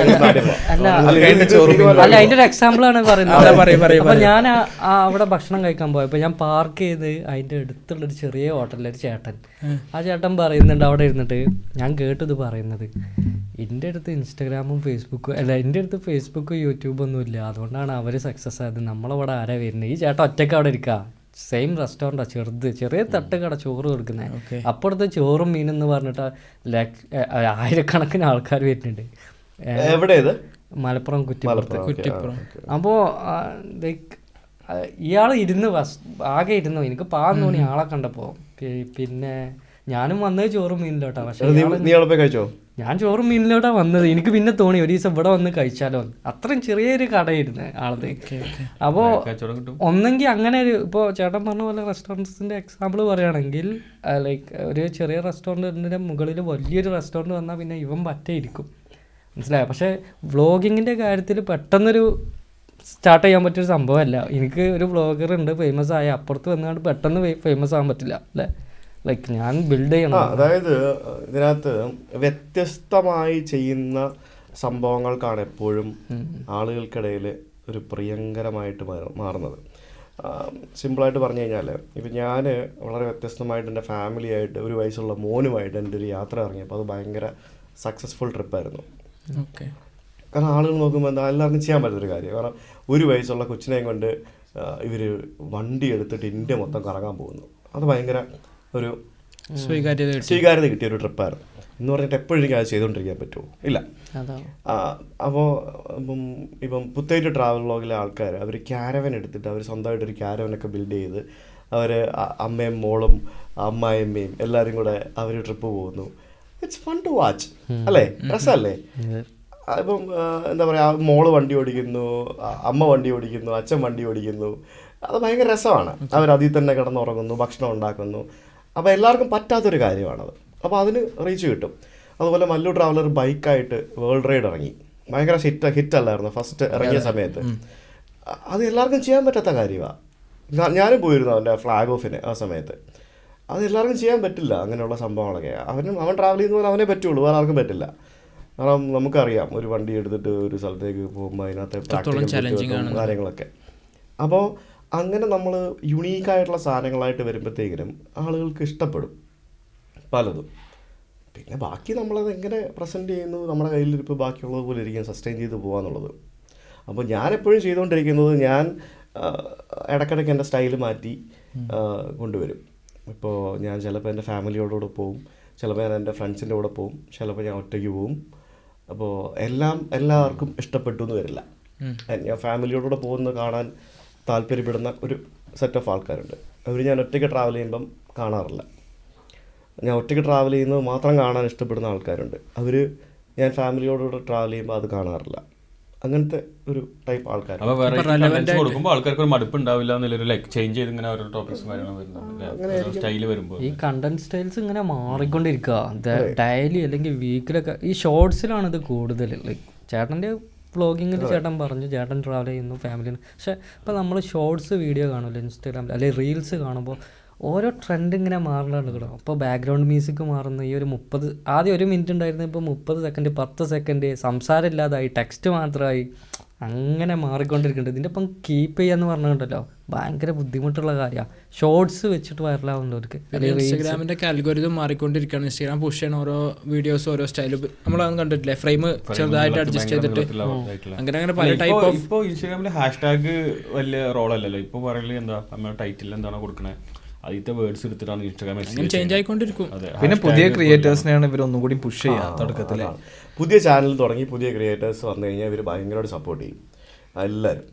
ബാക്കിയുള്ളവർ എങ്ങനെങ്കിലും നിലവിലുള്ള ആൾക്കാർ അങ്ങനെ തന്നെ പോയിക്കോളും കണ്ടന്റ് ഇട്ടോളും എന്നുള്ളൊരു പ്രതീക്ഷ ഉണ്ട് അവർക്ക്. പക്ഷെ പുതിയ ആൾക്കാരാണ് പ്രൊമോട്ട്. ഇപ്പോൾ പല മെയിൻ സ്ട്രീം പണ്ട് മുതലേ യൂട്യൂബിലുണ്ടായിരുന്ന പല ആൾക്കാരും അവരുടെ റീച്ച് വല്ലാണ്ട് കുറഞ്ഞു തുടങ്ങി. പല ആൾക്കാരുടെ പണ്ടൊക്കെ മില്യൺസ് ഓഫ് വ്യൂസ് കിട്ടിക്കൊണ്ടിരുന്നപ്പോൾ ഇപ്പോൾ എനിക്ക് പോലും പണ്ട് എങ്ങനെ പോലെ ഒരു വീഡിയോ ഇട്ട് 2 ലക്ഷം പേര് കാണുമായിരുന്നു. ഇപ്പോൾ അത് കുറവാണ്. ഇപ്പോൾ കരീബിയൻ ട്രിപ്പിലൊക്കെ 75,000 ആ റേഞ്ചിലൊക്കെ ഉണ്ടായിരുന്നുള്ളൂ ഞാൻ ചെയ്ത കരീബിയൻ ട്രിപ്പിലൊക്കെ. അതിന് എൻ്റെ കയ്യിലൊരുപാട് മടുപ്പായിരുന്നു. എല്ലാ രാജ്യങ്ങളും ഒരേപോലെയൊക്കെ ആയിരുന്നു. അപ്പോൾ നേരെ മറിച്ച് ഞാൻ നാട്ടിൽ പോയിട്ട് 2 വീഡിയോ ഇട്ടപ്പോഴത്തേക്കിനും അത് കയറി. അപ്പോൾ പിന്നെ ആളുകൾക്ക് പീപ്പിൾ ലൈക്ക് ടു വാച്ച് അവർ പേഴ്സണൽ തിങ്സ് കുറേ ഇഷ്ടമാണ്. പിന്നെ ഫാമിലി വ്ളോഗ്സിന് അന്നും ഇന്നും ഒരേ ഒരു ഓഡിയൻസ് ഉണ്ട്, അതെന്നും ഉണ്ട്. അപ്പോൾ അതിങ്ങനെ മാറി മറിഞ്ഞ് വരുന്ന ഒരു സംഭവമാണ്. ട്രെൻഡിനനുസരിച്ച് മാറുക എന്നുള്ളതാണ്. ഇപ്പോൾ ഒരിടയ്ക്ക് വെബ് സീരീസ് ഭയങ്കര ട്രെൻഡിങ് ആയിരുന്നു അല്ലേ. ഇപ്പോൾ വെബ് സീരീസ് കുറഞ്ഞു. ഇപ്പോൾ വളരെ കുറവ് ആൾക്കാർ ചെയ്യുന്ന വെബ് സീരീസ് ഭയങ്കര ട്രെൻഡിങ്. കോമഡി സ്കിറ്റ് കാര്യങ്ങളൊക്കെ ഒരുപാടുണ്ട്. അതെ. ഇപ്പോൾ പിന്നെ കൂടുതലും റിയാക്ഷൻ വീഡിയോസ് അല്ലേ, അങ്ങനെയുള്ള വീഡിയോസൊക്കെയാണ് ഇപ്പോൾ കൂടുതലും. ഷോർട്സിനെ റിയാക്ട് ചെയ്യുന്നൊക്കെ ഒരുപാട് പേരുണ്ട്, ഓരോ ഷോർട്ട് വീഡിയോസിനും അങ്ങനത്തെ. അതെ, സ്ട്രീമേഴ്സ് ഉണ്ട് ഇപ്പോൾ. സ്ട്രീമേഴ്സ് വേറെ രീതിയിൽ ചെയ്യുന്ന കുറച്ച് ആൾക്കാർ. പക്ഷേ ചേട്ടന് എല്ലാ കാലത്തും ഒരു ലോയൽ ഫാൻ ബേസിനെ മെയിൻറ്റെയിൻ ചെയ്യാൻ പറ്റിയിട്ടുണ്ട്. ഞാൻ ശ്രദ്ധിച്ചൊരു കാര്യം അതാണ് അല്ലേ. അതുകൊണ്ടായിരിക്കാം ചാനൽ തുടങ്ങിയിട്ട് ഇപ്പോൾ അടുത്ത വർഷം അല്ലെങ്കിൽ ഈ 2026 10 വർഷമാവും. ഞാൻ 10 വർഷമായിട്ട് ഞാൻ ഇപ്പോഴും വീഡിയോ ചെയ്യുന്നുണ്ടെങ്കിൽ, ഇപ്പോഴും യൂട്യൂബ് എൻ്റെ ഒരു മെയിൻ സ്ട്രീം റവന്യൂ ആയി നിൽക്കണമെന്നുണ്ടെങ്കിൽ ലോയലായിട്ട് നിന്നുകൊണ്ട് മാത്രമായിരിക്കാം. ഇല്ലെങ്കിൽ ഇതിനു മുമ്പ് പൂട്ടിക്കെട്ടി പോകണ്ടല്ലേ. അത് ഞാൻ പലപ്പോഴും ചിന്തിക്കാറുള്ളതാണ്. ചേട്ടൻ ചെയ്യുന്ന കുറച്ചുകൂടി ഒരു ലക്ഷറി ട്രാവൽ ആണല്ലോ. എന്താണ് ചേട്ടൻ അതിന് പറഞ്ഞ ടേം? ലേഡ് ബാക്ക് ട്രാവൽ അല്ലേ. അതിപ്പോൾ ഞാനിപ്പോൾ ലേഡ് ബാക്ക് ആയിട്ട് ഇവിടെ ഇരിക്കുന്നു എന്നുള്ളതേ ഉള്ളൂ, അല്ലാതെ അല്ല. പക്ഷേ യൂട്യൂബ് റവന്യൂ വെച്ചിട്ട് ആ ഒരു ട്രാവൽ എങ്ങനെ മെയിൻറ്റെയിൻ ചെയ്യാൻ പറ്റുന്നുണ്ട് എന്നുള്ളത് പലപ്പോഴും ഞാൻ ചിന്തിച്ചിട്ടുണ്ട്. അതിപ്പോൾ നോക്കിക്കഴിഞ്ഞാൽ ഇപ്പോൾ നമുക്ക് ഒരു കട്ട് ഓഫ് ഒരു സാധനമില്ലേ, അതായത് you invest and you get it back. ആ പോളിസിയാണ് ഫോളോ ചെയ്യുന്നത്. ചിലപ്പോൾ ഒരു ബിസിനസ് ക്ലാസ് യാത്രയുടെ ഒരു വീഡിയോ ചെയ്യാനായിട്ട് ഐ മൈറ്റ് ഹാവ് സ്പെൻഡ് $1,000. പക്ഷേ എനിക്ക് ആ വീഡിയോയിൽ ചിലപ്പോൾ $1,000 തിരിച്ച് കിട്ടിയെന്ന് വരില്ല. ചിലപ്പോൾ കിട്ടും കേട്ടോ. ഞാൻ മറ്റേ എമിറേറ്റ്സിൻ്റെ ഫസ്റ്റ് ക്ലാസ് വീഡിയോ ചെയ്യുന്നതിന് വേണ്ടി ഞാൻ ആകെ അതിൽ നിന്ന് സ്പെൻഡ് ചെയ്തത് ഫസ്റ്റ് ക്ലാസ് വീഡിയോയ്ക്കും ബിസിനസ് ക്ലാസ് വീഡിയോയ്ക്കും കൂടെ ചേർത്ത് ഞാൻ ടിക്കറ്റ് എടുത്തത് എനിക്ക് 75,000 രൂപ ആയുള്ളൂ. പക്ഷേ എനിക്ക് ആ ഒരു ഒറ്റ വീഡിയോയിൽ നിന്ന് എനിക്ക് I got more than that. 75,000 ആയിട്ടുള്ളൂ. അതൊക്കെയാണ് നമ്മുടെ പരിപാടികൾ, നമ്മുടെ ചീറ്റ്. മനസ്സിലായില്ലേ? അത് കണക്ഷൻ ഫ്ലൈറ്റ് ആയിരുന്നു. അത് കണക്ഷൻ ഫ്ലൈറ്റ് അല്ല, ദാറ്റ് ഈസ് അതായത് എയർലൈൻസിന് ഇപ്പോൾ ഇവിടെ നിന്ന് പോവുകയാണെങ്കിൽ സൈപ്രസ് ടു മാൾട്ട എമിറേറ്റ്സിൻ്റെ ഫ്ലൈറ്റ് ഓടുന്നുണ്ട്. Cyprus to Malta, Dubai Cyprus Malta. അപ്പോൾ സൈപ്രസ് ടു മാൾട്ട റേറ്റ് കുറവായിരിക്കും. മനസ്സിലായില്ലേ? 5th ഫ്രീഡം ഫ്ലൈറ്റ്സ് എന്ന് പറയുന്നത് ഞാൻ മുമ്പ് പറഞ്ഞിട്ടുണ്ട്. 5th freedom flights. ആ 5th ഫ്രീഡം ഫ്ലൈറ്റ്സ് ഞാൻ അതിൻ്റെ റവന്യൂ നോക്കുമായിരുന്നു. എനിക്ക് $2,000 കിട്ടി. Emirates 380 first class. എത്ര വ്യൂസ് ഉണ്ടായിരുന്നു? അതിന് എത്ര വ്യൂസ് ഉണ്ടായിരുന്നു നോക്കട്ടെ. ഇതിനകത്ത് സംഭവം എന്ന് പറഞ്ഞാൽ നമുക്ക് ഈ ലക്ഷറി സെഗ്മെൻറ്റിൽ ലക്ഷറി അഡ്വർടൈസ്മെൻറ്റ് പ്ലേ ആവും എന്നുള്ളതാണ് ഇതിനകത്തെ ഒരു സാധനം. നമ്മൾ ലക്ഷറി കാണിക്കുമ്പോൾ ഇതിനകത്ത് വരുന്ന അഡ്വർടൈസ്മെൻറ്റ് ലക്ഷറി ആയിരിക്കും. പ്രാരാബ്ദം കാണിക്കുമ്പം അഡ്വർടൈസ്മെൻറ്റ് വരില്ല, പ്രാരാബ്ദമായിരിക്കും. അതുകൊണ്ടാണ് വ്യൂ ഉണ്ടെങ്കിലും പലർക്കും റവന്യൂ കിട്ടാത്തതിൻ്റെ മെയിൻ റീസൺ. ഞങ്ങൾ ഗാംബ്ലിങ്ങിനെതിരെ ഒരു വീഡിയോ ചെയ്തിരുന്നു. അപ്പോൾ അങ്ങനത്തെ കണ്ടന്റിൽ ഫോക്കസ് ചെയ്താൽ മതി. അതിൽ 812K വ്യൂസ്. എത്ര? 812K views. ഓക്കെ, ഇതിന് $2,000 ആണ് കിട്ടിയത്. 52 മിനിറ്റ് വീഡിയോൻ്റെ അല്ലേ? അതിനെനിക്ക് $2,000 കിട്ടി. അതേപോലെ അതിൻ്റെ ഒരു ബിസിനസ് ക്ലാസ്സും കൂടി ഇല്ലേ, എമിറേറ്റ്സിൻ്റെ ഒരു ബിസിനസ് ക്ലാസ്സും കൂടെ ഉണ്ട്. ആ വീഡിയോ ഒന്ന് പോസ്റ്റ് ചെയ്തു അതിൻ്റെ അടുത്ത്. അതും ആ ഒരു സമയത്ത് തന്നെയാണ്.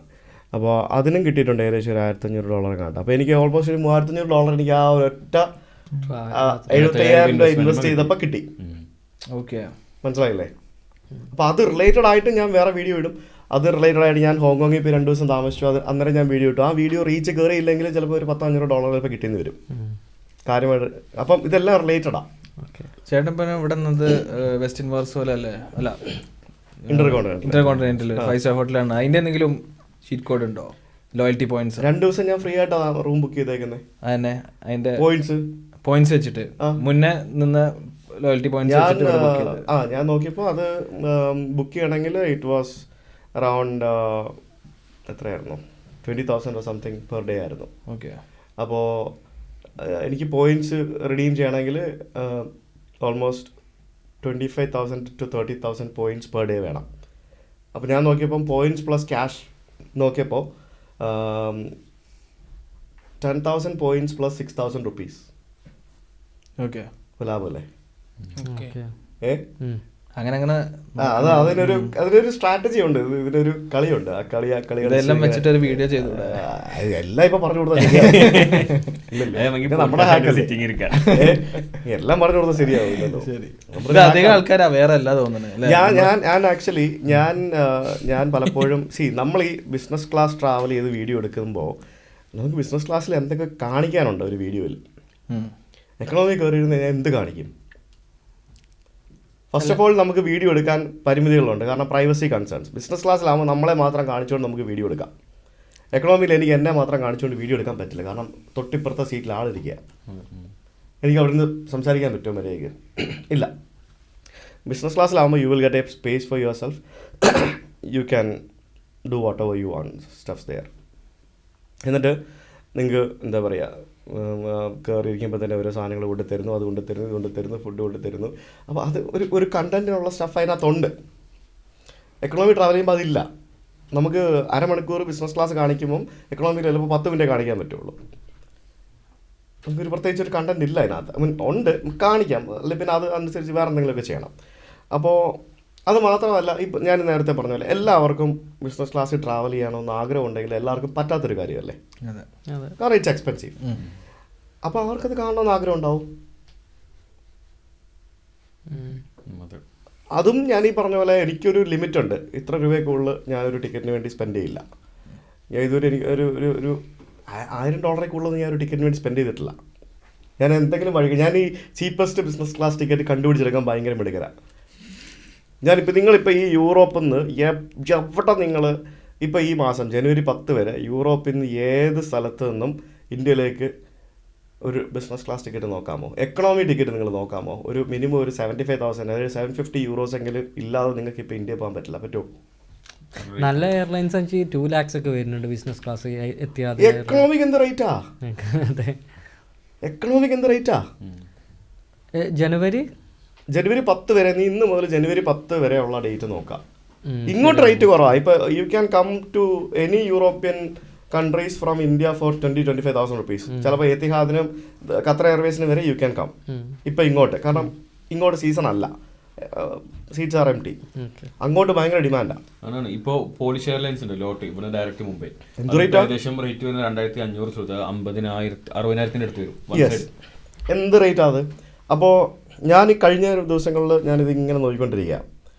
അപ്പോൾ എനിക്ക് ഞാൻ ഉണ്ടാകുന്ന സൈപ്രസിൽ പോകും. സൈപ്രസിലാണ് ഞാൻ ഉണ്ടാവുക. സൈപ്രസ് നിന്ന് ഞാൻ ദുബായ് ടിക്കറ്റ് നോക്കി. സൈപ്രസ് നിന്ന് ദുബായ്ക്ക് ഡയറക്റ്റ് ഫ്ലൈറ്റ് ഇല്ല, 1-2 കണ്ടുണ്ട്. 50,000 INR കാണിക്കുന്നത് എക്കണോമി സൈപ്രസ് നിന്ന്. എന്നിട്ട് ദുബായിൽ നിന്ന് ഇന്ത്യയിലേക്ക് ഞാൻ വീണ്ടും പോകണമെങ്കിൽ വീണ്ടും കൊടുക്കണം 25,000, കാരണം ഇപ്പോൾ ഭയങ്കര റേറ്റുള്ള സമയമാണ്. എക്കണോമിയുടെ കാര്യമാണ് പറയുന്നത്, 25,000. പിന്നെ ഞാൻ നോക്കും സൈപ്രസ് നിന്ന്. പിന്നെ നെക്സ്റ്റ് ഞാൻ നോക്കുന്നത് ചീപ്പസ്റ്റ് ഫ്ലൈറ്റ് ഏത് ഡെസ്റ്റിനേഷനിലേക്കാണുള്ളത്. അപ്പോൾ ഞാൻ കണ്ടുപിടിച്ച 2 ഡെസ്റ്റിനേഷൻസ്.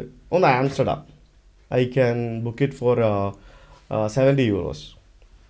പിന്നെ സ്കോപ്പിയ മസഡോണിയയിൽ €20. അപ്പം ഞാൻ പിന്നെ നെക്സ്റ്റ് ഓപ്ഷൻ മസഡോണിയ പോയാൽ എനിക്ക് എന്ത് ചെയ്യാൻ പറ്റും, അവിടെ നിന്ന് എനിക്ക് എങ്ങോട്ട് പോകാൻ പറ്റും, ഞാൻ നോക്കുന്നതാ. മസഡോണിയ പോയി കഴിഞ്ഞാൽ ലോക്കാണ്, കാരണം മസഡോണിയയിൽ ഒന്നാമത് അവിടെ ചെയ്യാനൊന്നുമില്ല. പിന്നെ അവിടെ നിന്ന് എങ്ങോട്ട് പോകണമെങ്കിലും ഈ പറഞ്ഞ പോലെ കണക്ടിവിറ്റി ഇഷ്യൂസ് ഉണ്ട്, കാരണം Macedonia is isolated kind of place. പിന്നെ നോക്കുമ്പോൾ ആംസ്റ്റർഡാമിൽ വന്നു കഴിഞ്ഞാൽ നമുക്ക് 2 അടിപൊളി നല്ല വീഡിയോ ചെയ്യാം. പിന്നെ നമുക്ക് ഒന്നും ചെയ്യാൻ പറ്റില്ല, നമുക്ക് അവിടെ എൻജോയ് ചെയ്യാം. 1-2 ദിവസം താമസിക്കാൻ. എനിക്ക് I have some friends also there. പിന്നെ ആംസ്റ്റർഡാമിൽ നിന്ന് നാട്ടിലേക്ക് ഇൻഡിഗോ ഫ്ലൈറ്റ് ഉണ്ട്. ഇൻഡിഗോയോ? ആ, ആംസ്റ്റർഡാമിൽ നിന്ന് നാട്ടിലേക്ക് ഇൻഡിഗോയുടെ ഫ്ലൈറ്റ് ഉണ്ട്. And when I checked I got a IndiGo stretch business class for 57,000 rupees. അല്ല 57,000 റുപ്പീസ് ആ റേറ്റിലും കണ്ട്. അതായത് നമ്മളിവിടെ എക്കോണമിക്ക് പേ ചെയ്യുന്ന ക്യാഷ് അവിടുന്ന് ബിസിനസ് ക്ലാസ്സും കിട്ടിയത്. അത് from Amsterdam to Mumbai to Cochin 13 hours Cochin വരെ. മനസ്സിലായില്ലേ? അപ്പോൾ എനിക്കൊരു കണ്ടന്റിനുള്ള സാധനമാണ് അത് കിട്ടിയിരിക്കുന്നത്. ഏതാ, എനിക്കതൊരു കണ്ടന്റാണ്. നേരെ മറിച്ച് മറ്റേത് ഇനി ഒരു എക്കണോമി എടുത്തു പോയാൽ എനിക്കൊരു കണ്ടന്റ് നോക്കാൻ പറ്റില്ല. പക്ഷേ ഇതെനിക്കൊരു കണ്ടന്റാണ്. അപ്പോൾ എനിക്ക് ഇതിൽ നിന്ന് റിട്ടേൺസ് കിട്ടും. ഞാനതാണ് കണ്ടുപിടിച്ച് വെച്ചേക്കുന്നത്. അപ്പോൾ ഞാനൊന്നും നോക്കിയില്ല, ഞാൻ ടിക്കറ്റ് ബുക്ക് ചെയ്തു. At the same time the economy was 53,000 rupees for the same flight. അതൊക്കെയാണ് അതിനകത്തെ സംഭവം എന്ന് പറയുന്നത്. ലാസ്റ്റ് സമയത്ത് നമ്മൾ ടിക്കറ്റ് എടുക്കുമ്പോൾ ചില സമയത്ത് എക്കണോമിയുടെ റേറ്റും ബിസിനസ് ക്ലാസിൻ്റെ റേറ്റൊക്കെ ഓൾമോസ്റ്റ് സിമിലർ ആയിരിക്കും. 59,000 കേട്ടോ. 59,000-നാണ് ഞാൻ ടിക്കറ്റ് ബുക്ക് ചെയ്തിരിക്കുന്നത് ആംസ്റ്റർഡാമിൽ നാട്ടിലേക്ക്. ഇതേ ഇൻഡിഗോന്റെ ഫ്ലൈറ്റിലാണ് ഞാൻ ലണ്ടനിലേക്ക് പോയത്. 57,000 rupees Cochin to London business class. പക്ഷേ ഞാനിത് ബുക്ക് ചെയ്യുമ്പോൾ എയർ ഇന്ത്യക്ക് 8-9 ഉണ്ടായിരുന്നുള്ളൂ, എയർ ഇന്ത്യ ബിസിനസ് ക്ലാസ്. അപ്പോൾ ഇത് ലാസ്റ്റ് സമയത്ത് ചില സമയത്ത് നമുക്ക് ലോട്ടറിയും കിട്ടും, ചില സമയത്ത് അബദ്ധവും വരും. ബാഗേജ് എത്ര കിലോ ഉണ്ടാവും? 46 കിലോ ഉണ്ട്. 46 കിലോ ഉണ്ട്. ഇൻഡിഗോ ഇപ്പോൾ കുറേ സ്റ്റാർട്ട് ചെയ്തിട്ടുണ്ട്. കോപ്പൻഹാഗൻ തുടങ്ങി, പിന്നെ ആംസ്റ്റർഡാം തുടങ്ങി, ലണ്ടൻ ഹീത്രോ തുടങ്ങി, മാഞ്ചസ്റ്റർ തുടങ്ങി. പിന്നെ ഇപ്പോൾ നെക്സ്റ്റ് മന്ത് ജനുവരി 20th എങ്ങാണ്ട് മുതൽ ആഥൻസ് തുടങ്ങും. എനിക്ക് അതിൻ്റെ ഫസ്റ്റ് ഫ്ലൈറ്റ് ഫ്ലൈ ചെയ്യണം. അപ്പോൾ ഫസ്റ്റ് ഫ്ലൈറ്റ് ഞാൻ മാഞ്ചസ്റ്റർ ഫ്ലൈ ചെയ്തായിരുന്നു ഇൻഡിഗോയുടെ CEO ഒക്കെ ഉണ്ടായിരുന്നു അതിനകത്ത്. പൈസ കൊടുത്ത് പോകുന്ന അല്ല, ആരും വിളിച്ചിട്ട് പോകുന്നല്ല. ഏത് എയർലൈൻസ് ട്രാവൽ ചെയ്യാത്ത ഇഷ്ടം? ഞാൻ എയർ ഇന്ത്യ ഫാനാണ്.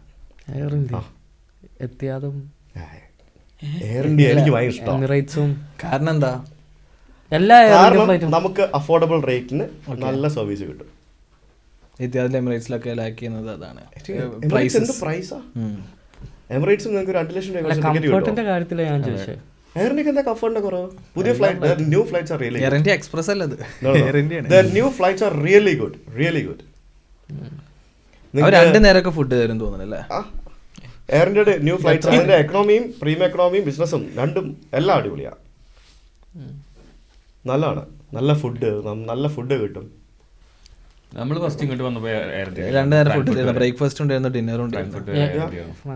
പക്ഷേ ഇങ്ങോട്ടേക്കുള്ള ഫ്ലൈറ്റ്സ് ഒക്കെ ഇപ്പം ഇതായി വരുന്നതേ ഉള്ളൂ, അപ്ഗ്രേഡഡ് ആയി വരുന്നതേ ഉള്ളൂ. ബട്ട് വെരി സൂൺ എനിക്ക് തോന്നുന്നു വിത്തിൻ 2026 എൻഡോട് കൂടി അവരുടെ എല്ലാ ഫ്ലൈറ്റ്സും അപ്ഗ്രേഡ് ചെയ്യും.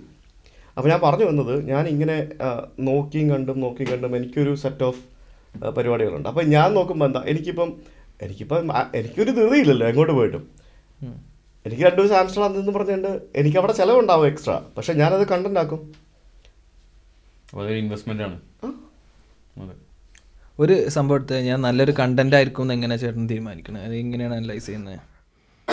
വേറെ യൂട്യൂബേഴ്സിന്റെ കണ്ടന്റ് എടുത്ത് ഇൻസ്പിറേഷൻ നേടാറാണോ? ഞാനൊരു രാജ്യത്ത് പോകുന്നതിന് മുമ്പ് ഞാൻ ആ രാജ്യത്ത് ആളുകൾ ചെയ്ത വീഡിയോസ് നോക്കും. Malayalees and foreigners. എന്നിട്ട് അങ്ങനെയുള്ള റിലേറ്റഡ് സംഭവങ്ങൾ ഞാൻ നോട്ട് ചെയ്ത് വെക്കും. നോട്ട് ചെയ്ത് വെച്ചിട്ടാണ് ഞാൻ കൂടുതലും പ്രിപ്പയർ ചെയ്യുക. അപ്പോൾ നമുക്കറിയാമല്ലോ, ഇപ്പം പോളണ്ടിൽ വരുമ്പോഴത്തേക്കിനും you should go to Auschwitz. അത് മസ്റ്റാണ്.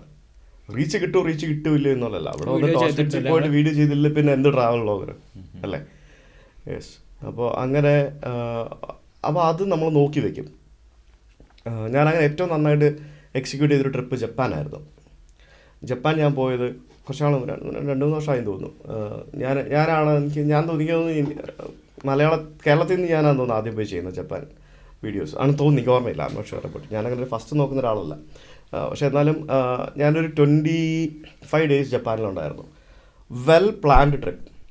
അതായത് ഓരോ ദിവസവും എവിടെയൊക്കെ പോകണം, എന്തൊക്കെ കാണണം, എന്ത് വീഡിയോ ചെയ്യണം, ആ വീഡിയോക്ക് എന്ത് ടൈറ്റിൽ കൊടുക്കണം എന്ന് വരെ പ്ലാൻ ചെയ്തിട്ടാണ് പോയത്. ഈ 25 days പ്ലാൻ ഉണ്ട്, ഫുൾ പ്ലാൻ. അതായത് രാവിലെ 7 മണിക്ക് ടോക്കിയോ സ്റ്റേഷനിൽ നിന്ന് കയറി കഴിഞ്ഞാൽ 8:15 ഒസാക്കയിലെത്തും. 8:20 അടുത്ത ട്രെയിൻ കയറും. അത് പറ്റും, സ്വന്തമായിട്ട് തന്നെ ഇരുന്നിട്ടാ പ്ലാൻ ചെയ്യുന്നത്. അത് പോസിബിളാണ്, ജപ്പാനിലേ പോസിബിൾ ഉള്ളൂ. 8:13 നീ ഒരു സ്റ്റേഷനിൽ ഇറങ്ങി 8:15 അടുത്ത ട്രെയിൻ കിട്ടണം എന്ന് പറഞ്ഞാൽ ജപ്പാനിൽ നടക്കുള്ളൂ. ഞാൻ കേട്ടിട്ടുണ്ട് 20 സെക്കൻഡ് ഡിലേ ആയിട്ട് അവർ പബ്ലിക്കായിട്ട് വന്ന അതൊക്കെ ഉണ്ട്. അത് നമുക്ക് ജപ്പാനിലേ പറ്റുള്ളൂ. അപ്പോൾ ഞാൻ 21 ഡേയ്സിൻ്റെ ഒരു പ്ലാൻ, ഒരു അൺലിമിറ്റഡ് ട്രാവൽ ചെയ്യാൻ പറ്റുന്ന ബുള്ളറ്റ് ട്രെയിനിൻ്റെ ഒരു പാസ് എടുത്തു. And I travelled entire Japan. അത് കോമഡി ആയിരുന്നു. കോമഡി എന്ന് പറഞ്ഞാൽ ലൈക്ക് നീ എറണാകുളത്ത് നിന്നിട്ട് തിരുവനന്തപുരത്ത് പോയി കാഴ്ചകൾ കണ്ടിട്ട് തിരിച്ചു വരുന്നു.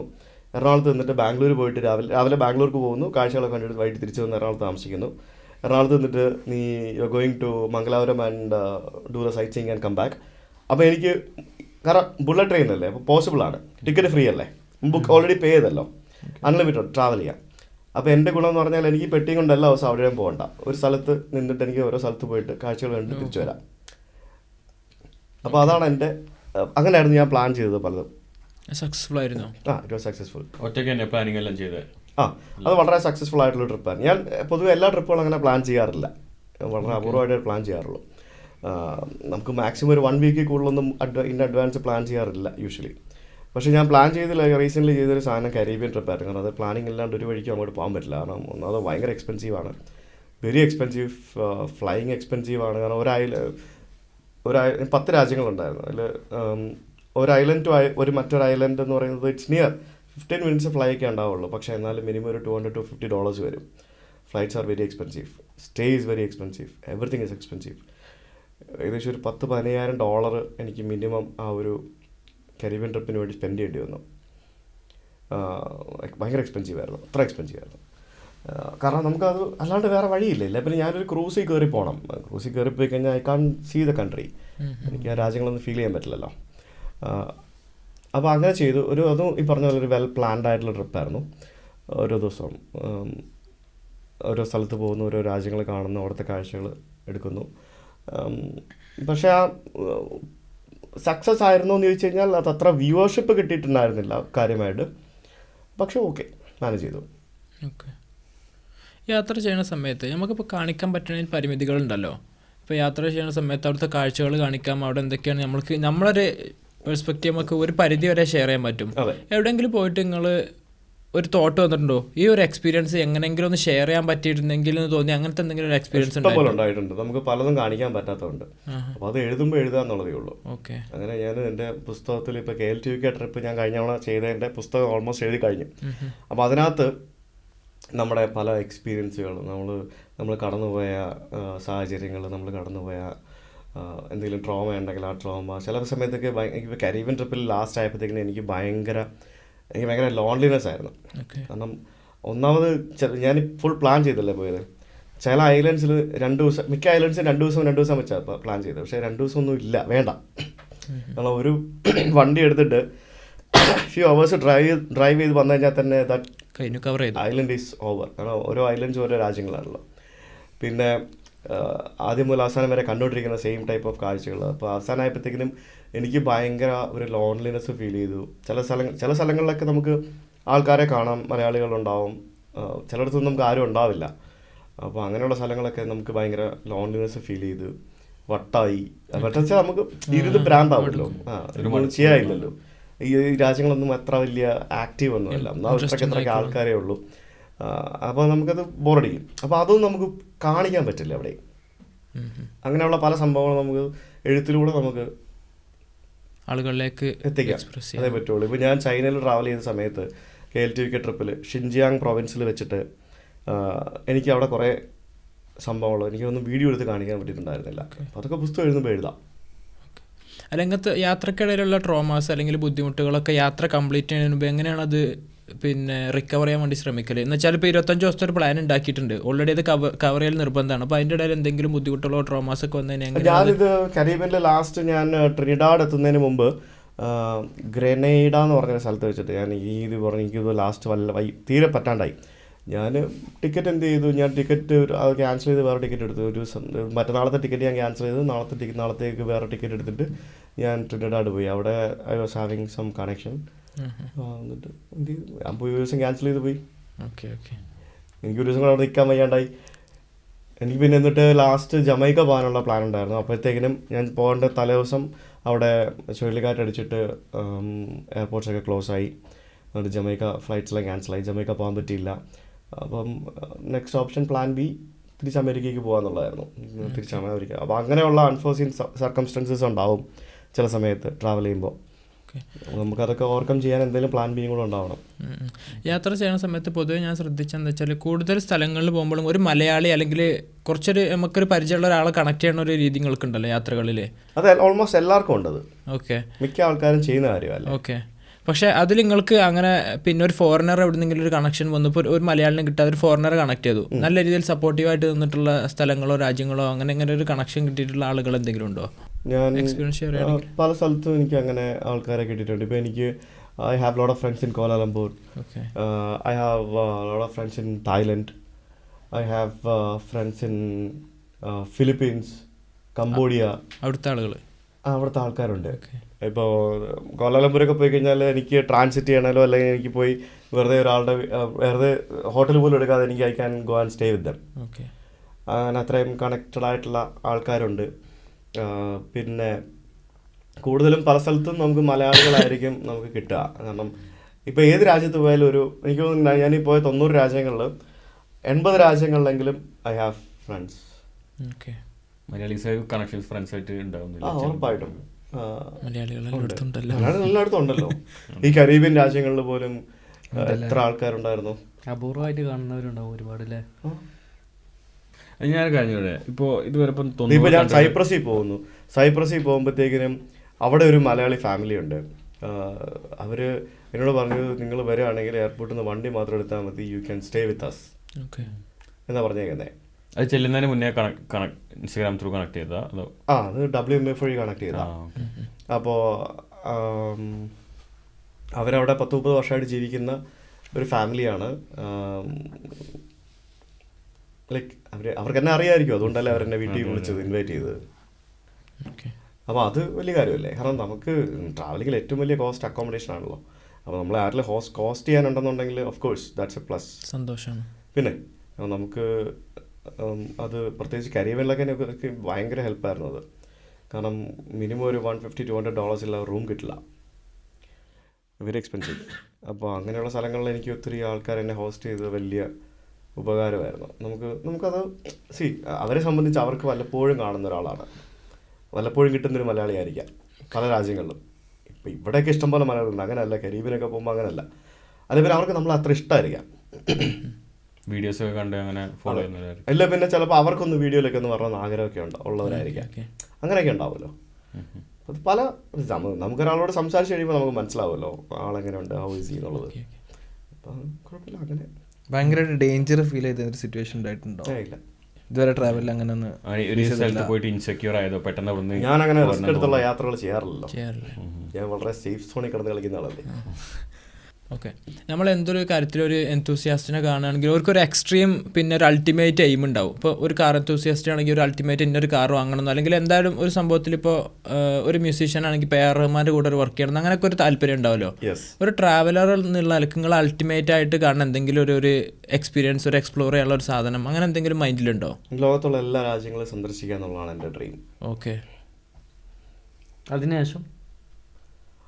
അതിനുശേഷം വീണ്ടും എനിക്ക് പോയ രാജ്യങ്ങൾ തന്നെ വീണ്ടും പോകാൻ ഭയങ്കര ഇഷ്ടമാണ്. റിപ്പീറ്റ്. ഏറ്റവും കൂടുതൽ പോയ രാജ്യം ഇന്ത്യ കഴിഞ്ഞാൽ? ഇന്ത്യ കഴിഞ്ഞ ഏറ്റവും കൂടുതൽ പോയിട്ടുള്ള രാജ്യം ഏതാണെന്ന് ചോദിച്ചു കഴിഞ്ഞാൽ UAE ഓഫ് കോഴ്സ്. തായ്ലൻഡ് എൻ്റെ ഒരു ഫേവറേറ്റ് രാജ്യമാണ്. തായ്ലൻഡ് കുറേ പോയിട്ടുണ്ട്, ട്രാൻസിറ്റ് ആണെങ്കിലും അല്ലാതെയൊക്കെ ആണെങ്കിലും തായ്ലൻഡ് കുറേ പോയിട്ടുണ്ട്. പിന്നെ UK കുറേ തവണ വന്നിട്ടുണ്ട്. ചൈന പോയിട്ടുണ്ട് ഒരു 4-5 തവണ. എനിക്ക് തോന്നുന്നു ഞാൻ ഏറ്റവും കൂടുതൽ പോയിട്ടുണ്ടാവുക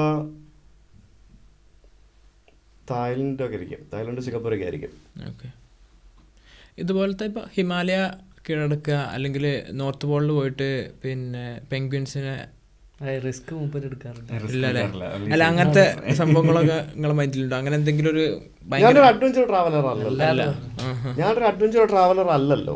അഡ്വഞ്ചർ ട്രാവൽ ചെയ്യുന്ന ഇഷ്ടംപോലെ ആൾക്കാരില്ലേ? ഓക്കെ, അതിനോട് താല്പര്യം കുറവാണ്. ഫാമിലി വ്ളോഗ്സ് ആണ് ചെയ്യാറ്, സമാധാനപരമായിട്ടുള്ള.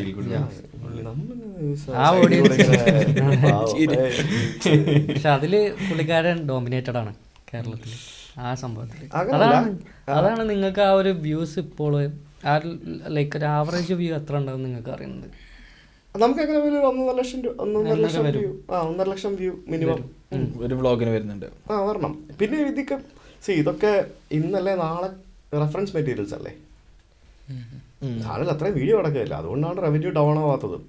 പഴയ വീഡിയോസും ഉണ്ട്, ഇഷ്ടംപോലെ വീഡിയോസ് കിടപ്പല്ലേ. 10 വർഷം കഴിഞ്ഞാലും കാണാനല്ലേ ഉണ്ട്, അത്ര ഉണ്ടാക്കിയിട്ടുണ്ട്.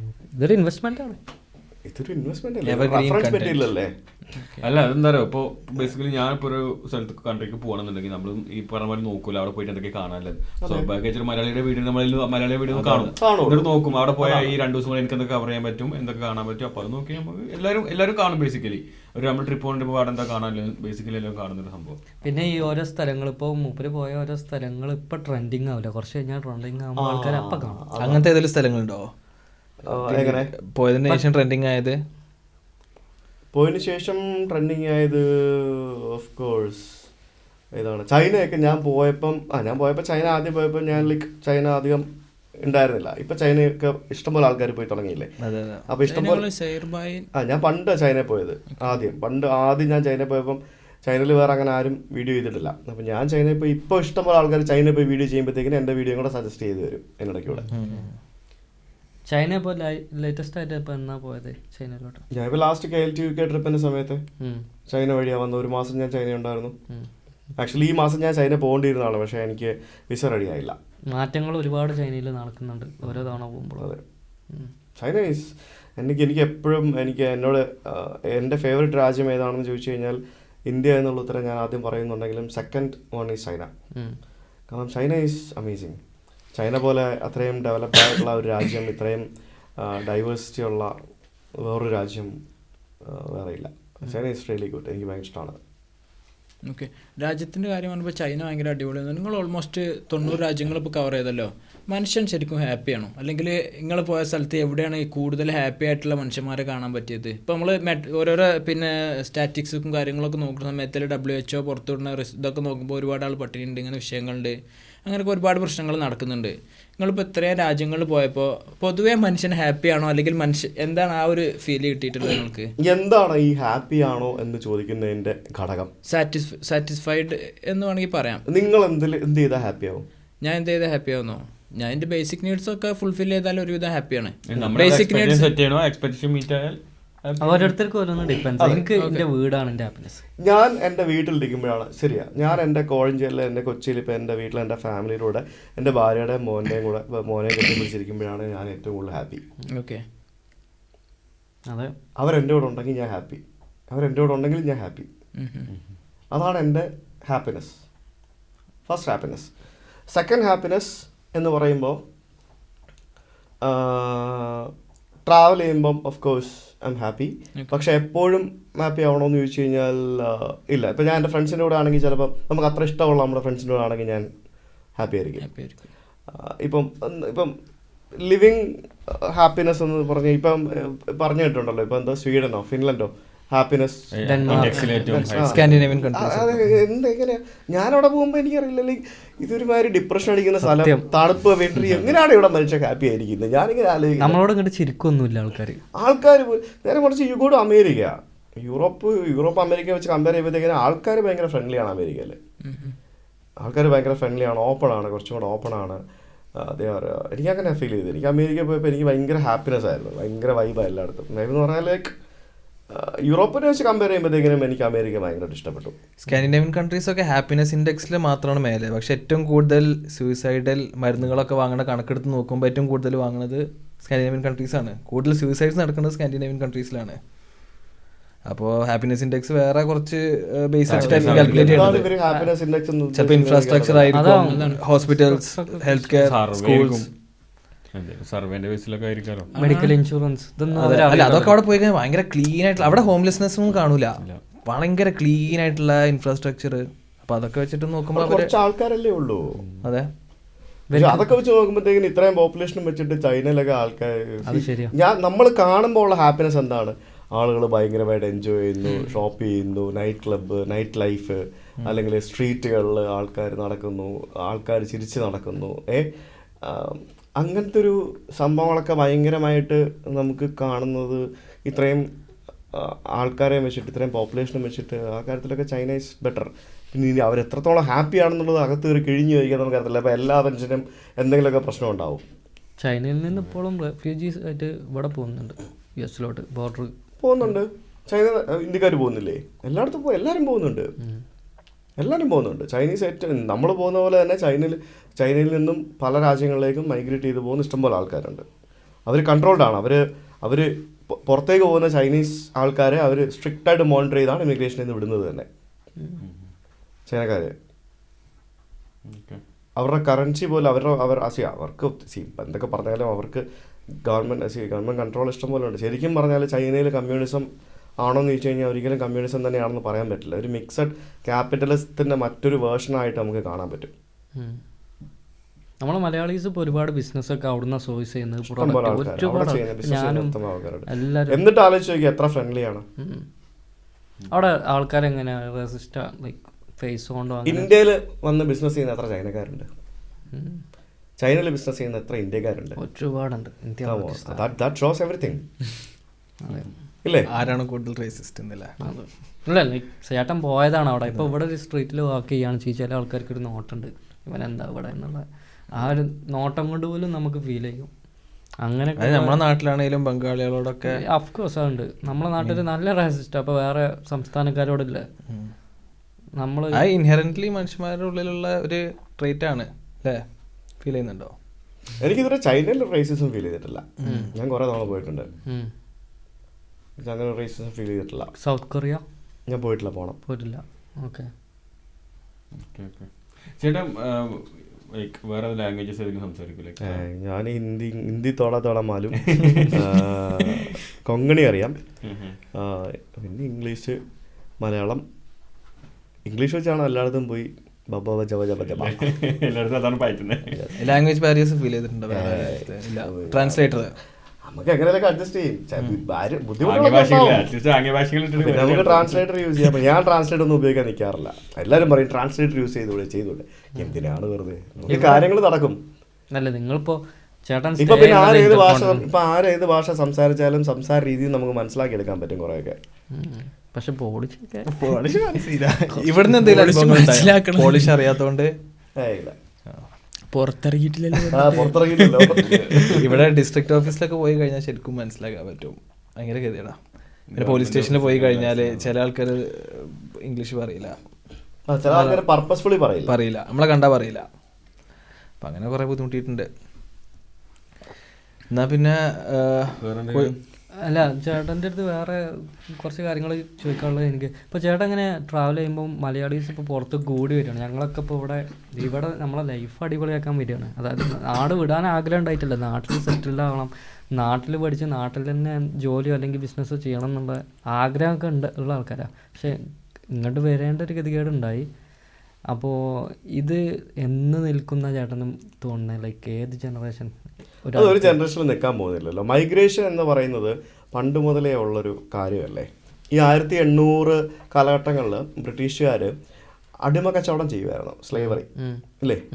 അപ്പോൾ എന്താണ് അവർ ഈ ആഫ്രിക്കൻസിനെ അവർ പല രാജ്യങ്ങളിലും യൂറോപ്പിലേക്കും പിന്നെ അമേരിക്കയിലേക്കും കരീബിയൻ രാജ്യങ്ങളിലേക്കും ഒക്കെ ഇവർ പല ആവശ്യങ്ങളിലായിട്ട് കൊണ്ടുപോയി അവിടെ പോയിട്ട് അടിമപ്പണി എടുപ്പിക്കുന്ന പരിപാടിയായിരുന്നു. അത് ഭയങ്കര പ്രശ്നങ്ങളായിട്ടാണ് അവസാനം സ്ലേവറി അബോളിഷ് ചെയ്തത് എന്നല്ലേ പറയുന്നത്. സ്ലേവറി നിരോധിച്ചു. സ്ലേവറി നിരോധിച്ച് കഴിഞ്ഞപ്പോഴത്തേക്കിന് ഇവർക്ക് പണിക്കാരെ വേണം. ഇവരെന്ത് ചെയ്തു? 1845 ആദ്യമായിട്ട് ഒരു കപ്പലിൽ ബീഹാർ UP ഭാഗങ്ങളിൽ നിന്നുള്ള ഇന്ത്യക്കാരെയും വഹിച്ചുകൊണ്ടുള്ള ഒരു കപ്പൽ ട്രിനിഡാഡ് ആൻഡ് ടൊബാഗോ എന്ന് പറഞ്ഞ രാജ്യത്തേക്ക്, കരീബിയൻ രാജ്യത്തേക്ക് പോകുന്നത് 1845. അവിടെ ഈ കപ്പൽ ചെന്നിറങ്ങുന്നു. അവിടെ ഈ കപ്പലിൽ കൊണ്ടുപോയ ഇന്ത്യക്കാർ അടിമകളല്ലേ, ഇവരെ വേതനമില്ലാത്ത ഒരു തരം, അതിനൊരു വാക്കുണ്ട്, ആ വാക്ക് ഞാൻ മറന്നുപോയി, അതിന് കറക്റ്റ് ഒരു വേർഡുണ്ട്. അത് ആക്ച്വലി ഇൻഡെൻജേർഡ് ലേബേഴ്സ് എന്ന് പറയും. ഇൻഡെൻജേർഡ് ലേബേഴ്സ്, ഞാൻ അത് കറക്റ്റ് നോക്കിയത്. അപ്പോൾ അന്ന് 1.5 ലക്ഷം ഇന്ത്യക്കാരെയാണ് 1845 മുതൽ 1917 വരെയുള്ള കാലഘട്ടങ്ങളിൽ ഇവിടേക്ക് കൊണ്ടുപോയത്. 1.5 ലക്ഷം ഇന്ത്യക്കാരെ. മെയ് 30 എന്ന് പറയുന്നത് ഇന്ത്യൻ അറൈവൽ ഡേ എന്നും പറഞ്ഞുകൊണ്ട് അവർ ആഘോഷിക്കുന്ന ഒരു സാധനമാണ്. അതായത് ട്രിനിഡാഡ് ആൻഡ് ടൊബാഗോ എന്ന് പറഞ്ഞ രാജ്യത്ത് 40% ഇന്ത്യക്കാരാണ്. Can you imagine? ആ 40%-ൽ 30% ഹിന്ദുക്കളും ബാക്കി 10% മുസ്ലിങ്ങളുമാണ്. ഇന്ത്യയിലുള്ളതിലും കൂടുതൽ ഹിന്ദു മുസ്ലിം പ്രശ്നങ്ങൾ നടക്കുന്ന രാജ്യമാണ് ട്രിനിഡാഡ്. ഗുജറാത്തിൽ നിന്ന് പോരാ ട്രിനിഡാഡ്, ഗയാനയിൽ ഇതന്നെ അവസ്ഥ. ഗയാന ഞാൻ പോയിട്ടില്ല, പോകാതിരിക്കുന്നേ ഉള്ളൂ. ഇവരുടെ ഫുഡ് എന്ന് പറയുന്നത് ഇൻഡോ ട്രിനിഡാഡിയൻ ഫുഡ്, അതായത് കരീബിയൻ ഫുഡും ഇന്ത്യൻ മിക്സും കൂടെ ചേർന്നുള്ള മിക്സ്. ഇവർ ഡബിൾസ് എന്ന് പറയുന്ന സാധനം കിട്ടും. എന്താണെന്നറിയോ? നമ്മുടെ ചന ഭട്ടൂര ഇല്ലേ, അതാണ് സാധനം ഡബിൾസ്. അതിനകത്തൊരു കരീബിയൻ സോസും കൂടി ഇടും. അപ്പോൾ അത് മിക്സായി. ഞാൻ ഇതുവരെ ഇത്രയധികം ഇന്ത്യക്കാരുള്ളൊരു രാജ്യം വേറെ കണ്ടിട്ടില്ല. അതായത് 40% വരുന്ന ഇന്ത്യൻസാണ്, ബാക്കി പോപ്പുലേഷൻ ഇന്ത്യൻ ഒറിജിനാണ്. ബട്ട് അവർ ഇന്ത്യക്കാരനാണെന്നുള്ളതിന് ആകെ അവർക്കുള്ളത്, അവർ ഇപ്പോഴും അവർ പണ്ട് കാലത്തുണ്ടായിരുന്ന ആ ഒരു ട്രഡീഷനും കൾച്ചറും കീപ്പ് ചെയ്യുന്നു എന്നുള്ളത് മാത്രമേ ഉള്ളൂ. അത് മിക്സഡാണ്. അവർ ഇന്ത്യ കണ്ടിട്ടേ ഇല്ല. അതിപ്പം 4th ജനറേഷനായി ആൾക്കാർ. കഴിഞ്ഞ ദിവസം നമ്മുടെ മോദിജി അവിടെ പോയിട്ട് അവിടുത്തെ ഇപ്പോഴത്തെ പ്രൈം മിനിസ്റ്റർ ഒരു ഇന്ത്യൻ ഒറിജിൻ സ്ത്രീയാണ്, ഒരു ലളിത പ്രസന്ത് എന്തോ പറഞ്ഞൊരു സ്ത്രീയാണ്. അവിടുത്തെ ഓപ്പോസിഷൻ ലീഡറും ഒരു വനിതയാണ്. അതായത് വനിത 2 പേരും. അപ്പോൾ ഇവർ മോദിജി പോയിട്ട് അവിടെ കഴിഞ്ഞ ദിവസം പോയിട്ട് 4th ജനറേഷനിലുള്ള ആൾക്കാർക്ക് ഞാൻ OCI കാർഡ് തരാമെന്നും പറഞ്ഞുകൊണ്ടാണ് തിരിച്ച് വന്നത്. അവിടുത്തെ ആൾക്കാരിപ്പോൾ ഞാനവിടെ വെച്ച് ഞാൻ പറഞ്ഞു വരുന്ന വേറെ പോയിന്റിലേക്കാണ് ഞാൻ പറയാം. അപ്പോൾ ഞാൻ അവിടെ ഒരു അമ്പലത്തിൽ പോയി. അവിടെ ഇഷ്ടംപോലെ അമ്പലങ്ങളും പള്ളികളും ഉണ്ട്. ഒരു അമ്പലത്തിൽ പോയപ്പോഴത്തേക്കിനും ഞാൻ അവിടെ ഒരു ഗ്രൂപ്പ് ഓഫ് ആൾക്കാരെ കണ്ടു. വളരെ മോഡേൺ വസ്ത്രമൊക്കെ ധരിച്ച് അവർ കാനഡയിൽ നിന്ന് വന്നവരാണ്, ഇന്ത്യക്കാരാണ്, ഇന്ത്യൻ ഒറിജിൻ. ഇവിടെ ട്രിനിഡാഡ് ഇന്ത്യൻ ഒറിജിൻ ആൾക്കാരാണ്. അവരവിടെ നിന്ന് കാനഡയിലേക്ക് മൈഗ്രേറ്റ് ചെയ്തവരാണ്. പറയുന്ന കാര്യം മനസ്സിലാകുന്നുള്ളൂ. അവരവിടെ നിന്ന് കാനഡയിലേക്ക് മൈഗ്രേറ്റ് ചെയ്ത ആൾക്കാരാണ്. ട്രിനിഡാഡിന് എന്താ പ്രശ്നം? അടിപൊളി രാജ്യമല്ലേ, ഒരു പ്രശ്നമില്ല. പക്ഷെ അവരവിടെ നിന്ന് കാനഡയിലേക്ക് മൈഗ്രേറ്റ് ചെയ്തു. അവർ കണ്ടപ്പോൾ അവരിനോട് പറഞ്ഞ കാര്യം, ഞങ്ങൾക്ക് ഇന്ത്യക്കാരനെ കണ്ടപ്പോൾ അവർക്ക് ഭയങ്കര സന്തോഷം, ഞങ്ങൾ ഇന്ത്യയെന്നാന്ന് അറിഞ്ഞപ്പോഴത്തേക്കിന്. ഞാൻ പറഞ്ഞു, ഞങ്ങൾക്കിപ്പോൾ OCI കാർഡ് കിട്ടി. ഞങ്ങൾ പല ആൾക്കാരും ഇപ്പോൾ ഇന്ത്യയിൽ പോയിട്ട് ഞങ്ങളുടെ റിലേറ്റീവ്സിനെ തപ്പിക്കൊണ്ടിരിക്കുകയാണ്. പല ആൾക്കാർ റിലേറ്റീവ്സിനെ കിട്ടിയെന്ന്. ഈ OCI കാർഡ് എന്ന് പറഞ്ഞാൽ വേറെ പാസ്പോർട്ട് ഓൺ ചെയ്യുന്നവർക്ക്, അതായത് അതർ പാസ്പോർട്ട്സ്, ഇപ്പം നിങ്ങൾ ഇവിടുത്തെ പാസ്പോർട്ട് നിങ്ങൾക്ക് OCI കാർഡ് കിട്ടുമല്ലോ. അതേപോലെ നിങ്ങൾക്ക് ഇന്ത്യൻ ഒറിജിൻ ഉണ്ടെങ്കിൽ നിങ്ങൾക്ക് ഇന്ത്യൻ ഒറിജിനുള്ള മക്കൾക്കും പിള്ളേർക്കും ഒക്കെ കിട്ടുമല്ലോ, നിങ്ങളുടെ മക്കൾക്കൊക്കെ കിട്ടുമല്ലോ, ഇത്രയും ജനറേഷൻ വരെ കിട്ടുമല്ലോ. അങ്ങനെയാണല്ലോ ഇതിൻ്റെ പരിപാടി. അപ്പോൾ അത് ഇവർ പറഞ്ഞത്, അതായത് ഈ 1845 മുതൽ 1917 വരെ ഇന്ത്യയിൽ നിന്നും ആരെയൊക്കെയാണ് കൊണ്ടുവന്നത് എന്നുള്ള കൃത്യമായിട്ടുള്ള പേര് വിവരങ്ങളും കണക്കുകളും അവൈലബിളാണ്. അപ്പോൾ ഇവർ ആ നാട്ടിൽ പോയിട്ട് അവിടുത്തെ അതൊക്കെ ഈ ഗവൺമെൻറ് പോളിസീസ് പ്രകാരം കിട്ടുന്ന, അതായത് ഇവർക്കിപ്പം ഇവരുടെ നാട്ടിൽ ഇവരുടെ ആ ഒരു ലെഡ്ജർ ഉണ്ടാവില്ല. ആ ലെഡ്ജറിൽ പോയി കഴിഞ്ഞാൽ ഇവർ ഏത് വില്ലേജിൽ നിന്നാണ് പോയത് എന്നുള്ള കൃത്യമായ ഡീറ്റെയിൽസ് ഉണ്ടാവും. ആ വില്ലേജിൽ നിന്നും നിലവിൽ ഇപ്പോൾ ആ അഡ്രസ്സിൽ അല്ലെങ്കിൽ ആ ഹെറിഡിറ്ററിയിലുള്ള ആൾക്കാരെ കണക്ട് ചെയ്ത് ഇവർ DNA ടെസ്റ്റൊക്കെ നടത്തി ഇവരുടെ ബന്ധുക്കളാണെന്ന് പറഞ്ഞ് പോയി മീറ്റ് ചെയ്യുന്നു. ആ ഒരു കാര്യം ഇമാജിൻ ചെയ്ത് നോക്കുന്നുണ്ടോ? അപ്പം മൈഗ്രേഷൻ പണ്ട് മുതലേ ഉള്ളതാണ്. അത് ഫോഴ്സ്ഫുള്ളി ഉള്ള മൈഗ്രേഷൻ ഉണ്ടായിരുന്നു. നമ്മൾ ഇഷ്ടപ്രകാരം നിങ്ങളെപ്പോലെ ഇപ്പം നിങ്ങൾ ഇവിടെ വന്ന് ജീവിക്കുന്നു, ബെറ്റർ ലൈഫ് എന്നും പറഞ്ഞുകൊണ്ട് സ്വന്തം നാട്ടിൽ നിൽക്കാൻ താല്പര്യം, നാട്ടിൽ ബെറ്റർ ലൈഫ് ഇല്ലെന്ന് ചോദിച്ചാൽ ബെറ്റർ ലൈഫ് ഉണ്ട്, അതിലും ബെറ്റർ ലൈഫ് എന്ന് പറഞ്ഞ് വേറൊരു ലൈഫ് ആഗ്രഹിച്ചു പോകുന്ന ആൾക്കാർ. അപ്പോൾ അത് 2 രീതിയിലുള്ള മൈഗ്രേഷൻ, ഫോഴ്സ്ഫുൾ മൈഗ്രേഷനും. അപ്പോൾ ഈ ഫോഴ്സ്ഫുൾ മൈഗ്രേഷൻ്റെ ഒരു ഇരകളാണ് ഇവർ. 1845 ഇവിടെ വന്നു. ഇവർ 5 കൊല്ലത്തെ എത്രയോ വർഷത്തെ കോൺട്രാക്റ്റ് അടിസ്ഥാനത്തിലാണ് ഇവരെ കൊണ്ടുവരുന്നത്. അപ്പോൾ ആ കോൺട്രാക്റ്റ് പീരീഡ് കഴിഞ്ഞിട്ട് ഇപ്പോൾ 5 വർഷം 10 വർഷം 5 വർഷം ജോലി ചെയ്ത് കഴിഞ്ഞ് ഇവർ 5 വർഷം കൂടെ എക്സ്റ്റെൻഡ് ചെയ്തു, 10 കൊല്ലമായി. അപ്പോൾ ഈ അന്തകാലത്ത് ഈ നാടുമായിട്ടൊരു ബന്ധമില്ലല്ലോ. എങ്ങനെ ബന്ധം? കത്തയക്കാൻ പറ്റുമോ? ഫോൺ വിളിക്കാൻ പറ്റുമോ? ഒന്നുമില്ലല്ലോ. അപ്പോൾ ഇവർ 5 കൊല്ലം 10 കൊല്ലം കഴിഞ്ഞപ്പോഴത്തേക്കും ഇവരിവിടെ സെറ്റായി. ദേ വോണ്ട് ടു ഗോ ബാക്ക്. അവർ നാട്ടിൽ തിരിച്ചു പോയി കഴിഞ്ഞാൽ അവർക്ക് അവിടെ ഫാമിലി ഉണ്ടാവുമോ, അവരുടെ കുടുംബക്കാരുണ്ടാവുമോ ഒന്നും അറിയില്ല. പിന്നെ കറൻസി ഡോളറാണോ? ട്രിനിഡാഡിയൻ ഡോളർ ഉണ്ട്. ഒരു രാജ്യത്തും ഓരോ കറൻസീസ് ഉണ്ട്. പിന്നെ ഈസ്റ്റേൺ കരീബിയൻ ഡോളർ എന്ന് പറഞ്ഞിട്ടൊരു കറൻസി ഉണ്ട്. അത് കുറേ രാജ്യങ്ങളിൽ അവർ കരീബിയൻ രാജ്യങ്ങളിൽ യൂസ് ചെയ്യുന്നൊരു കറൻസി ഉണ്ട്. അപ്പോൾ അങ്ങനെ അവിടത്തുകാരായി മാറിയവരാണ്. ഇപ്പോൾ നമ്മൾ സിംഗപ്പൂരും മലേഷ്യയും പോകുമ്പോഴത്തേക്കിന് തമിഴ് വംശജരെ കാണാൻ പറ്റും. പാരീസിൽ പോയാൽ കാണാൻ പറ്റും തമിഴ് വംശജരെ. കുറേ നിങ്ങൾ കണ്ടിട്ടുണ്ടാവും പാരീസ് തെരുവുകളിൽ തേങ്ങയൊക്കെ ഉടച്ച് ഉള്ള ഒരു വീഡിയോ കണ്ടിട്ടുണ്ടാവും. അതിന്റെ താഴെ പോയിട്ട് ഇന്ത്യക്കാരെന്നും പറഞ്ഞൊരു തെറി വിളിക്കുന്ന കുറേ ടീമുകളെ കണ്ടിട്ടുണ്ടാവും. അവർ വർഷങ്ങളായിട്ട് അവിടെ ജീവിക്കുന്ന ആൾക്കാരാണ്. ഈ പറഞ്ഞ പോലെ അവർ 1, 2, 3 തലമുറയായിട്ട് അവിടെ ജീവിക്കുന്ന അവിടത്തുകാരായിട്ടുള്ള ആൾക്കാരാണ്. ഇപ്പോൾ നിങ്ങൾ ഇവിടെ വന്നു, നിങ്ങളുടെ മക്കളുടെ മക്കൾ നാളെ എന്തെങ്കിലും കാണിച്ചു കഴിഞ്ഞാൽ തെറി വിളിക്കാൻ പറ്റുമോ? കാരണം അവരിവിടുത്തെ സിറ്റിസൺസ് ആണ്, അവർ ഇവിടുത്തുകാരാ. അപ്പോൾ ആ കൾച്ചർ മാറും. ഇപ്പോൾ ഇവിടെ ദീപാവലി ഹോളിഡേയാ, സിംഗപ്പൂർ ഹോളിഡേ അല്ലേ, മലേഷ്യ ഹോളിഡേ അല്ലേ, ട്രിനിഡാഡിലും ഗയാനയിലെല്ലാം ദീപാവലി ഹോളിഡേയാ. മനസ്സിലായില്ലേ? Culture is changing. ഇപ്പോൾ കാനഡയിൽ നാളെ ചിലപ്പം പഞ്ചാബികളുടെ ഫെസ്റ്റിവൽ ഹോളിഡേ ആയി മാറും. അപ്പോൾ അത് മാറിക്കൊണ്ടിരിക്കുകയാണ്. അപ്പോൾ അതും മൈഗ്രേഷൻ്റെ ഭാഗമാണ്. മൈഗ്രേഷൻ നിൽക്കാൻ പോകുന്നില്ല. മൈഗ്രേഷൻ എന്നും സംഭവിക്കുന്നൊരു കാര്യമായിരിക്കും മൈഗ്രേഷൻ. അമേരിക്കയിൽ നിന്ന് ആൾക്കാർ മൈഗ്രേറ്റ് ചെയ്ത് ഓസ്ട്രേലിയയിൽ പോകുന്നില്ലേ? എന്താ, ബെറ്റർ ലിവിങ്ങിന് വേണ്ടിയാണോ അവർ പോകുന്നത്? അമേരിക്ക ബെറ്റർ ലിവിങ് അല്ലേ? മാസ്ക് മൈഗ്രേഷൻ നിൽക്കാൻ ചാൻസ് ഉണ്ടോ എന്നുള്ളൊരു ക്വസ്റ്റ്യൻ. ലൈക്ക് ഇന്ത്യയിൽ നിന്ന് ഇപ്പോൾ ഇപ്പോൾ ഇനി ഒരു ഫ്യൂച്ചറിൽ എന്താണ് മാസ് മൈഗ്രേഷൻ?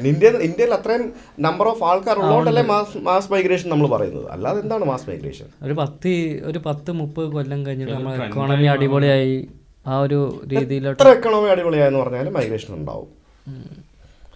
ഞാൻ പറഞ്ഞല്ലേ, UK എന്ന് മൈഗ്രേറ്റ് ചെയ്ത് യൂറോപ്യൻ രാജ്യങ്ങളിൽ വന്ന് താമസിക്കുന്ന ആൾക്കാരില്ലേ?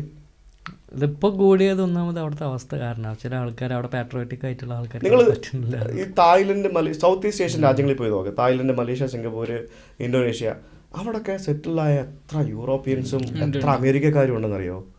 എന്തോ അവർക്ക് പ്രാന്ത്. അവനവിടെ ബെനിഫിറ്റ് വാങ്ങുന്നുണ്ടാവും, അല്ല അവനിവിടെ ഇതുണ്ടാവും, റവന്യൂ ഉണ്ടാവും, വരുമാനം ഉണ്ടാവും. അവൻ വാടകയ്ക്ക് കൊടുത്ത വീട്ടിലായിരിക്കും ചിലപ്പോൾ അവിടെ ഇന്ത്യക്കാരൻ താമസിക്കുന്നത്. മനസ്സിലായില്ലേ? അപ്പോൾ അവൻ അവിടെ നിൽക്കാൻ താല്പര്യമില്ല. അപ്പോൾ ഇതൊരു സർക്കിളാണ്. ഇതൊരു മൈഗ്രേഷൻ എന്ന് പറയുന്ന ഒരു സർക്കിളാണ്. അത് എന്നും നടക്കും. ഒരിക്കലും വിചാരിക്കരുത് നമ്മുടെ നാട് മോശമായതുകൊണ്ടാണ് ആളുകൾ മൈഗ്രേറ്റ് ചെയ്യുന്നത്. ഒരിക്കലും വിചാരിക്കാൻ പാടില്ല. ഏറ്റവും നല്ല രാജ്യങ്ങളിൽ നിന്ന് നമ്മൾ ചിന്തിക്കുന്ന പല രാജ്യങ്ങളിൽ നിന്നും ആൾക്കാർ മൈഗ്രേറ്റ് ചെയ്യുന്നുണ്ട്. എനിക്ക് തോന്നുന്നു നമ്മുടെ നാട്ടിൽ നിന്ന് ഇപ്പോൾ കേരളത്തിൽ നിന്നൊക്കെ പൊതുവെ അൺഎംപ്ലോയ്മെന്റ് ഒരു റീസൺ ആണ് എല്ലാവരും മൈഗ്രേറ്റ് ചെയ്യാൻ. പഠിച്ചിറങ്ങുന്ന എല്ലാവർക്കും ജോലിയില്ല, പിന്നെ സ്വാഭാവികമായിട്ടും ജോലി ഇല്ല സ്ഥലത്തേക്ക് പോകേണ്ടി വരുന്നൊരു ഫോഴ്സ്ഡ് സിറ്റുവേഷൻ ഉണ്ടായി. കേരളത്തിൽ പഠിച്ചിറങ്ങുന്ന എല്ലാവർക്കും ജോലി ഇല്ല എന്ന് പറയുന്നത് തെറ്റാണ്. ഇൻകം നോക്കുകയാണെങ്കിൽ അങ്ങനെ നമുക്ക് ഇഷ്ടപ്പെട്ട ജോലി കിട്ടണ്ടേ? നമുക്ക് ഇഷ്ടപ്പെടുന്ന ജോലി കിട്ടണം എന്നുള്ളതാണ് ഫാക്ട്. അതാണ് നമ്മുടെ ലൈഫ്. എല്ലാവർക്കും ജോലി ഓപ്പർച്യൂണിറ്റി ഉണ്ട്. ഇല്ലാന്നുണ്ടെങ്കിൽ ഒരിക്കലും കേരളത്തിൽ അന്യസംസ്ഥാനക്കാരൊന്നും ജോലി ചെയ്യേണ്ട ആവശ്യമില്ലല്ലോ. നമുക്കൊരു എമിറാത്തി ഒരു ഖത്തറിൻ്റെ ഒക്കെ ലൈഫ് ആണ് ചെയ്യുക. ഒരാളും അവിടുന്ന് മൈഗ്രേറ്റ് ചെയ്യേണ്ട ഒരു ആവശ്യമില്ല. ചാൻസസ് കമ്മി കാരണം അവരെ ലൈഫ് സ്റ്റൈൽ പോലെ ഒരു ലൈഫ് നമുക്കൊരു ഗവൺമെന്റിനൊക്കെ തരാൻ പറ്റുകയാണെങ്കിൽ ഉണ്ടാവട്ടെ. ഒരു 10-50 കൊല്ലം കഴിഞ്ഞിട്ട് അവരുടെ പോപ്പുലേഷൻ അല്ലല്ലോ നമ്മുടെ പോപ്പുലേഷൻ. അവരുടെ പോപ്പുലേഷനിൽ ഉള്ള സിസ്റ്റം അല്ലല്ലോ നമ്മുടെ പോപ്പുലേഷൻ സിസ്റ്റം. നമ്മുടെ എത്ര ആൾക്കാർ ടാക്സ് കൊടുക്കുന്നുണ്ട്? അവിടെ മൈഗ്രൻസ് ആണ് കൂടുതൽ അറബ്സിനെക്കാട്ടിലും. UAE എത്ര % ഉണ്ട് ലോക്കൽസ്? എന്നിട്ടും രാജ്യം അവരുടെ കൺട്രോളല്ലേ കംപ്ലീറ്റ്. 15-20 മൈനോറിറ്റിയാണ് അവർ മൈനോറിറ്റി അല്ലേ? അതേ അവസ്ഥ UK വന്നപ്പോൾ അവർക്ക് താങ്ങാൻ പറ്റുന്നില്ല. സോ അത് അവരുടെ സിസ്റ്റത്തിൻ്റെ പ്രശ്നമാണ്. UK നാളെ പറയുക, യൂറോപ്പ് നാളെ പറയുക, ഞങ്ങൾ ഒരു പരിപാടിയില്ല, UAE സിസ്റ്റം, നിങ്ങൾ വരിക, ജോലി ചെയ്യുക, തിരിച്ചു പോവുക, നമ്മൾ PR ഇല്ല, വേറൊരു പരിപാടിയില്ല. PR നിർത്തിയാൽ തന്നെ ഈ പരിപാടി നിൽക്കും. നിങ്ങൾക്ക് PR തരുന്നില്ല, അതിനൊക്കെ വരണോ? ജോലി ചെയ്തോ, കാശ് ഉണ്ടാക്കിയോ വെക്കോ? UAE പറയുന്ന പോലെ UAE PR കൊടുക്കുന്നുണ്ടോ? പക്ഷെ ടാക്സ് ഇല്ല. ടാക്സ് വേറെ ബെനിഫിറ്റ്. പിന്നെ ഗവൺമെന്റ് ഇവിടെ ടാക്സ് അറബികളും അറബികളും നമ്മളെപ്പോഴും മൈഗ്രൻസ് ആണ്. ഒരു വ്യത്യാസം അവിടെ അങ്ങനെ എപ്പോഴും. കെയർ ചെയ്യുന്നുണ്ട്.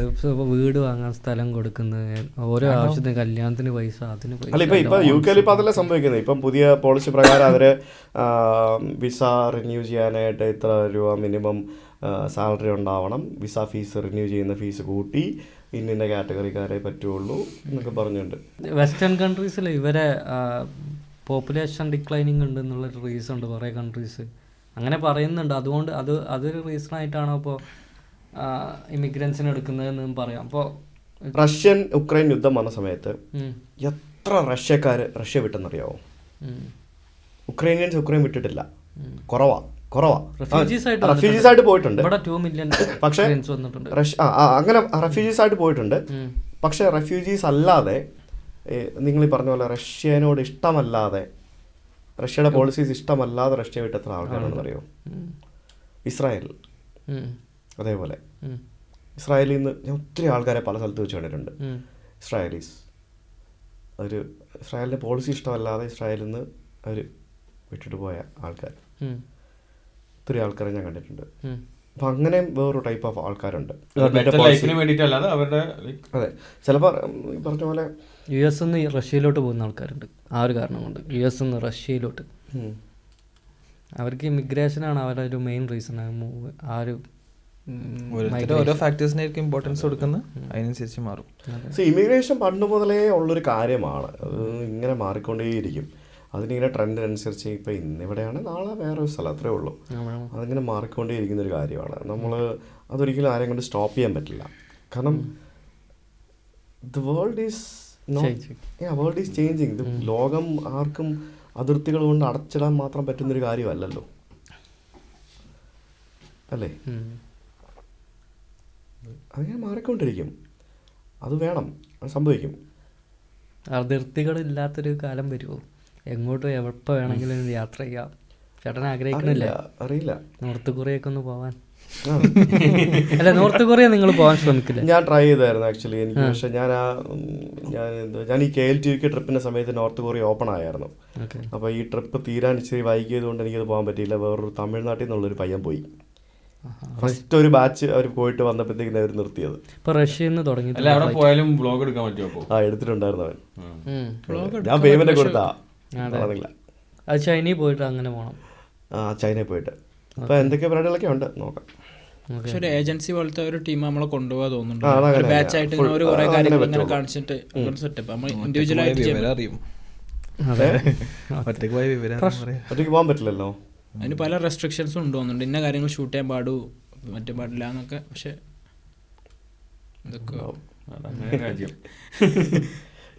അങ്ങനെ ഒരു വ്യത്യസ്തരായി. ഇപ്പം നമ്മുടെ സെൻട്രൽ ഏഷ്യയിൽ ഉണ്ടല്ലോ Turkmenistan. That is also like north Korea. അവിടെ പോയിട്ടോ? അവിടെ പോയിട്ടില്ല, പോകണം. അതും ഈ പറഞ്ഞ പോലെ ഒരു ഏകാധിപത്യം എന്നൊക്കെ പറയുന്ന ഒരു സെറ്റപ്പാണ്. അവിടുത്തെ സുൽത്താൻ. അങ്ങനെ പല രാജ്യങ്ങളുണ്ട്. ബ്രൂണൈ പോയിട്ടില്ല, ബ്രൂണൈ പോകണം.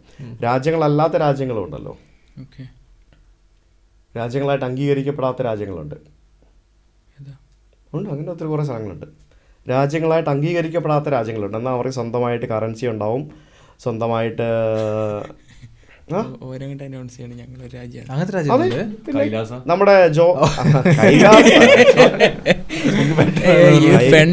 അവസ്ഥ എന്താ? കൈലാസം അല്ലല്ലോ, നമ്മുടെ നമ്മുടെ സിമ്പിളായിട്ട് നമുക്കൊരു സ്ഥലം പറയാം. നമ്മുടെ അബ്ഖാസിയ എന്നല്ലേ പറയുന്നത്? ജോർജിയ എടുത്ത് നോക്കി കഴിഞ്ഞാൽ മാപ്പിൽ നിങ്ങൾ ജോർജിയ അസർബൈജാൻ. ജോർജിയയില് northern Cyprus and southern Cyprus. മറ്റത് ടർക്കിഷ് സൈപ്രസ് റെക്കഗ്നൈസ്ഡ് അല്ല. അതേപോലെ നമ്മുടെ ജോർജിയ എന്ന് പറഞ്ഞ സ്ഥലത്ത്, ജോർജിയ എന്ന് പറഞ്ഞ രാജ്യം നിങ്ങൾ മാപ്പിലെടുത്ത് നോക്കിക്കഴിഞ്ഞാൽ റഷ്യൻ അധിനിവേശ ഒരു പ്രദേശമുണ്ട് ജോർജിയയിൽ. അത് കൂടുതലും റഷ്യൻ അധിനിവേശ ഭാഗമാണ്. അതിന് അബ്ഖാസിയ എന്നെന്തോ പറയും. അത് ഒരു രാജ്യമായിട്ടാണ് പറയുന്നത്, പക്ഷേ ദാറ്റ് ഈസ് നോട്ട് എന്താ പറയുക റെക്കഗ്നൈസ്ഡ്. പിന്നെ തായ്വാൻ എത്ര രാജ്യങ്ങൾ റെക്കഗ്നൈസ് ചെയ്തിട്ടുണ്ട്? തായ്വാൻ ഒരു രാജ്യമായിട്ട് ഇന്ത്യ ചെയ്തിട്ടില്ലല്ലോ. ഇന്ത്യ ചൈന റെക്കഗ്നൈസ് ചെയ്തേക്കുന്നത്. അതേപോലെ കരീബിയൻ രാജ്യങ്ങളിൽ പോകുമ്പോഴത്തേക്കിനും ചൈന റെക്കഗ്നൈസ് ചെയ്ത രാജ്യങ്ങളുണ്ട്, തായ്വാൻ റെക്കഗ്നൈസ് ചെയ്ത രാജ്യങ്ങളുണ്ട്. തായ്വാനായിട്ട് വേറൊരു ഇൻഡിപെൻഡൻറ്റ് രാജ്യമായിട്ട് റെക്കഗ്നൈസ് ചെയ്ത രാജ്യങ്ങളുണ്ട്.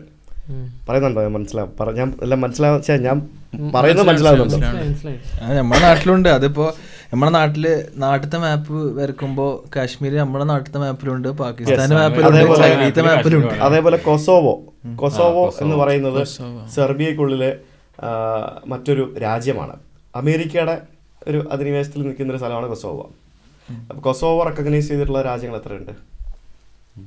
കൊസോവോ അധികം റെക്കഗ്നൈസ് ചെയ്തു. ഞാൻ പോയിട്ടുണ്ട്. ഞാൻ പോയിട്ടുണ്ട്. അപ്പോൾ ഈ കൊസോവോയിൽ പോകണമെന്നുണ്ടെങ്കിൽ നമ്മൾ സെർബിയയിൽ നിന്നും കൊസോവോയിൽ കയറി കഴിഞ്ഞാൽ സെർബിയ കയറാൻ പറ്റില്ല. കാരണം സെർബിയയിൽ നിന്ന് എക്സിറ്റ് ചെയ്താലല്ലേ കൊസോവോയിൽ പോകാൻ പറ്റുള്ളൂ. അപ്പോൾ കൊസോവോയിൽ കയറിയിട്ട് പോകുമ്പോഴത്തേക്കിന് എക്സിറ്റ് ഇല്ലാത്തതുകൊണ്ട് എക്സിറ്റ് എൻട്രി കോംപ്ലിക്കേഷൻസ് അവിടെ വരുന്നുണ്ട്.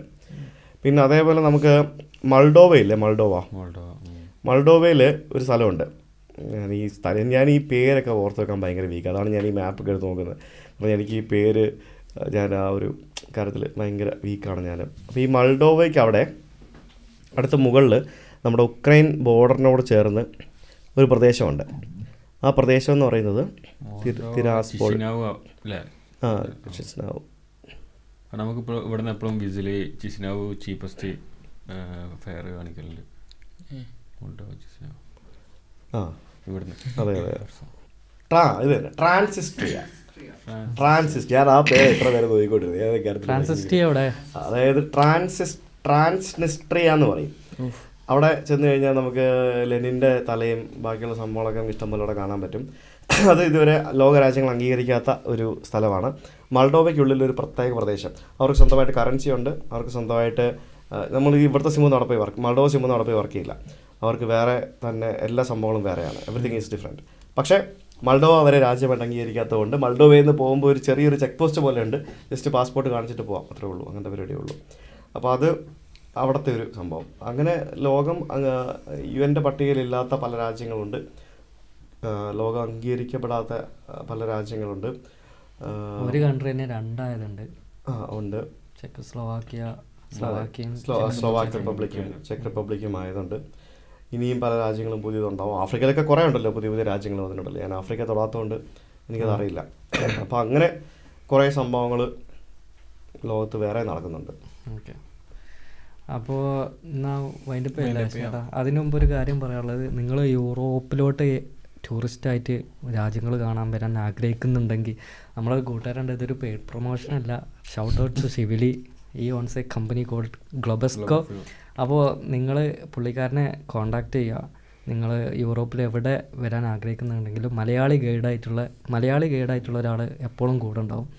അപ്പോൾ ഈ സർവീസ് കുറച്ച് കമ്പനീസേ കൊടുക്കുന്നുണ്ടോ എന്ന് എനിക്കറിയില്ല. പക്ഷേ എവിടെയും യൂറോപ്പിൽ എവിടെയും അവരുണ്ടാവും കൂടെ. അതേപോലെ ഇവിടുന്ന് യൂറോപ്പിൽ നിന്ന് അങ്ങോട്ട് കേരളത്തേക്ക് പോകാനുണ്ടെങ്കിലും അവർ സഹായിക്കും. അപ്പോൾ ഗ്ലോബസ്കോ എന്നാണ് കമ്പനിയുടെ പേര്. ഇവിടെ ഞാൻ കമ്പനിയുടെ അവരെ വാട്സപ്പ് നമ്പർ മെൻഷൻ ചെയ്യുക. എന്താവശ്യമുണ്ടെങ്കിലും അവരെ വാട്സപ്പിൽ മെസ്സേജ് അയച്ചാൽ മതി. അപ്പോൾ ചേട്ടാ, thank you for joining us. അപ്പോൾ ഇനി പോളണ്ടിൽ വരുമ്പോൾ ഞങ്ങൾ വിളിക്കാം. ഓക്കെ, അപ്പോൾ ഇനി നാട്ടിൽ വരുമ്പോൾ എന്നെ വിളിക്കാം. നമുക്ക്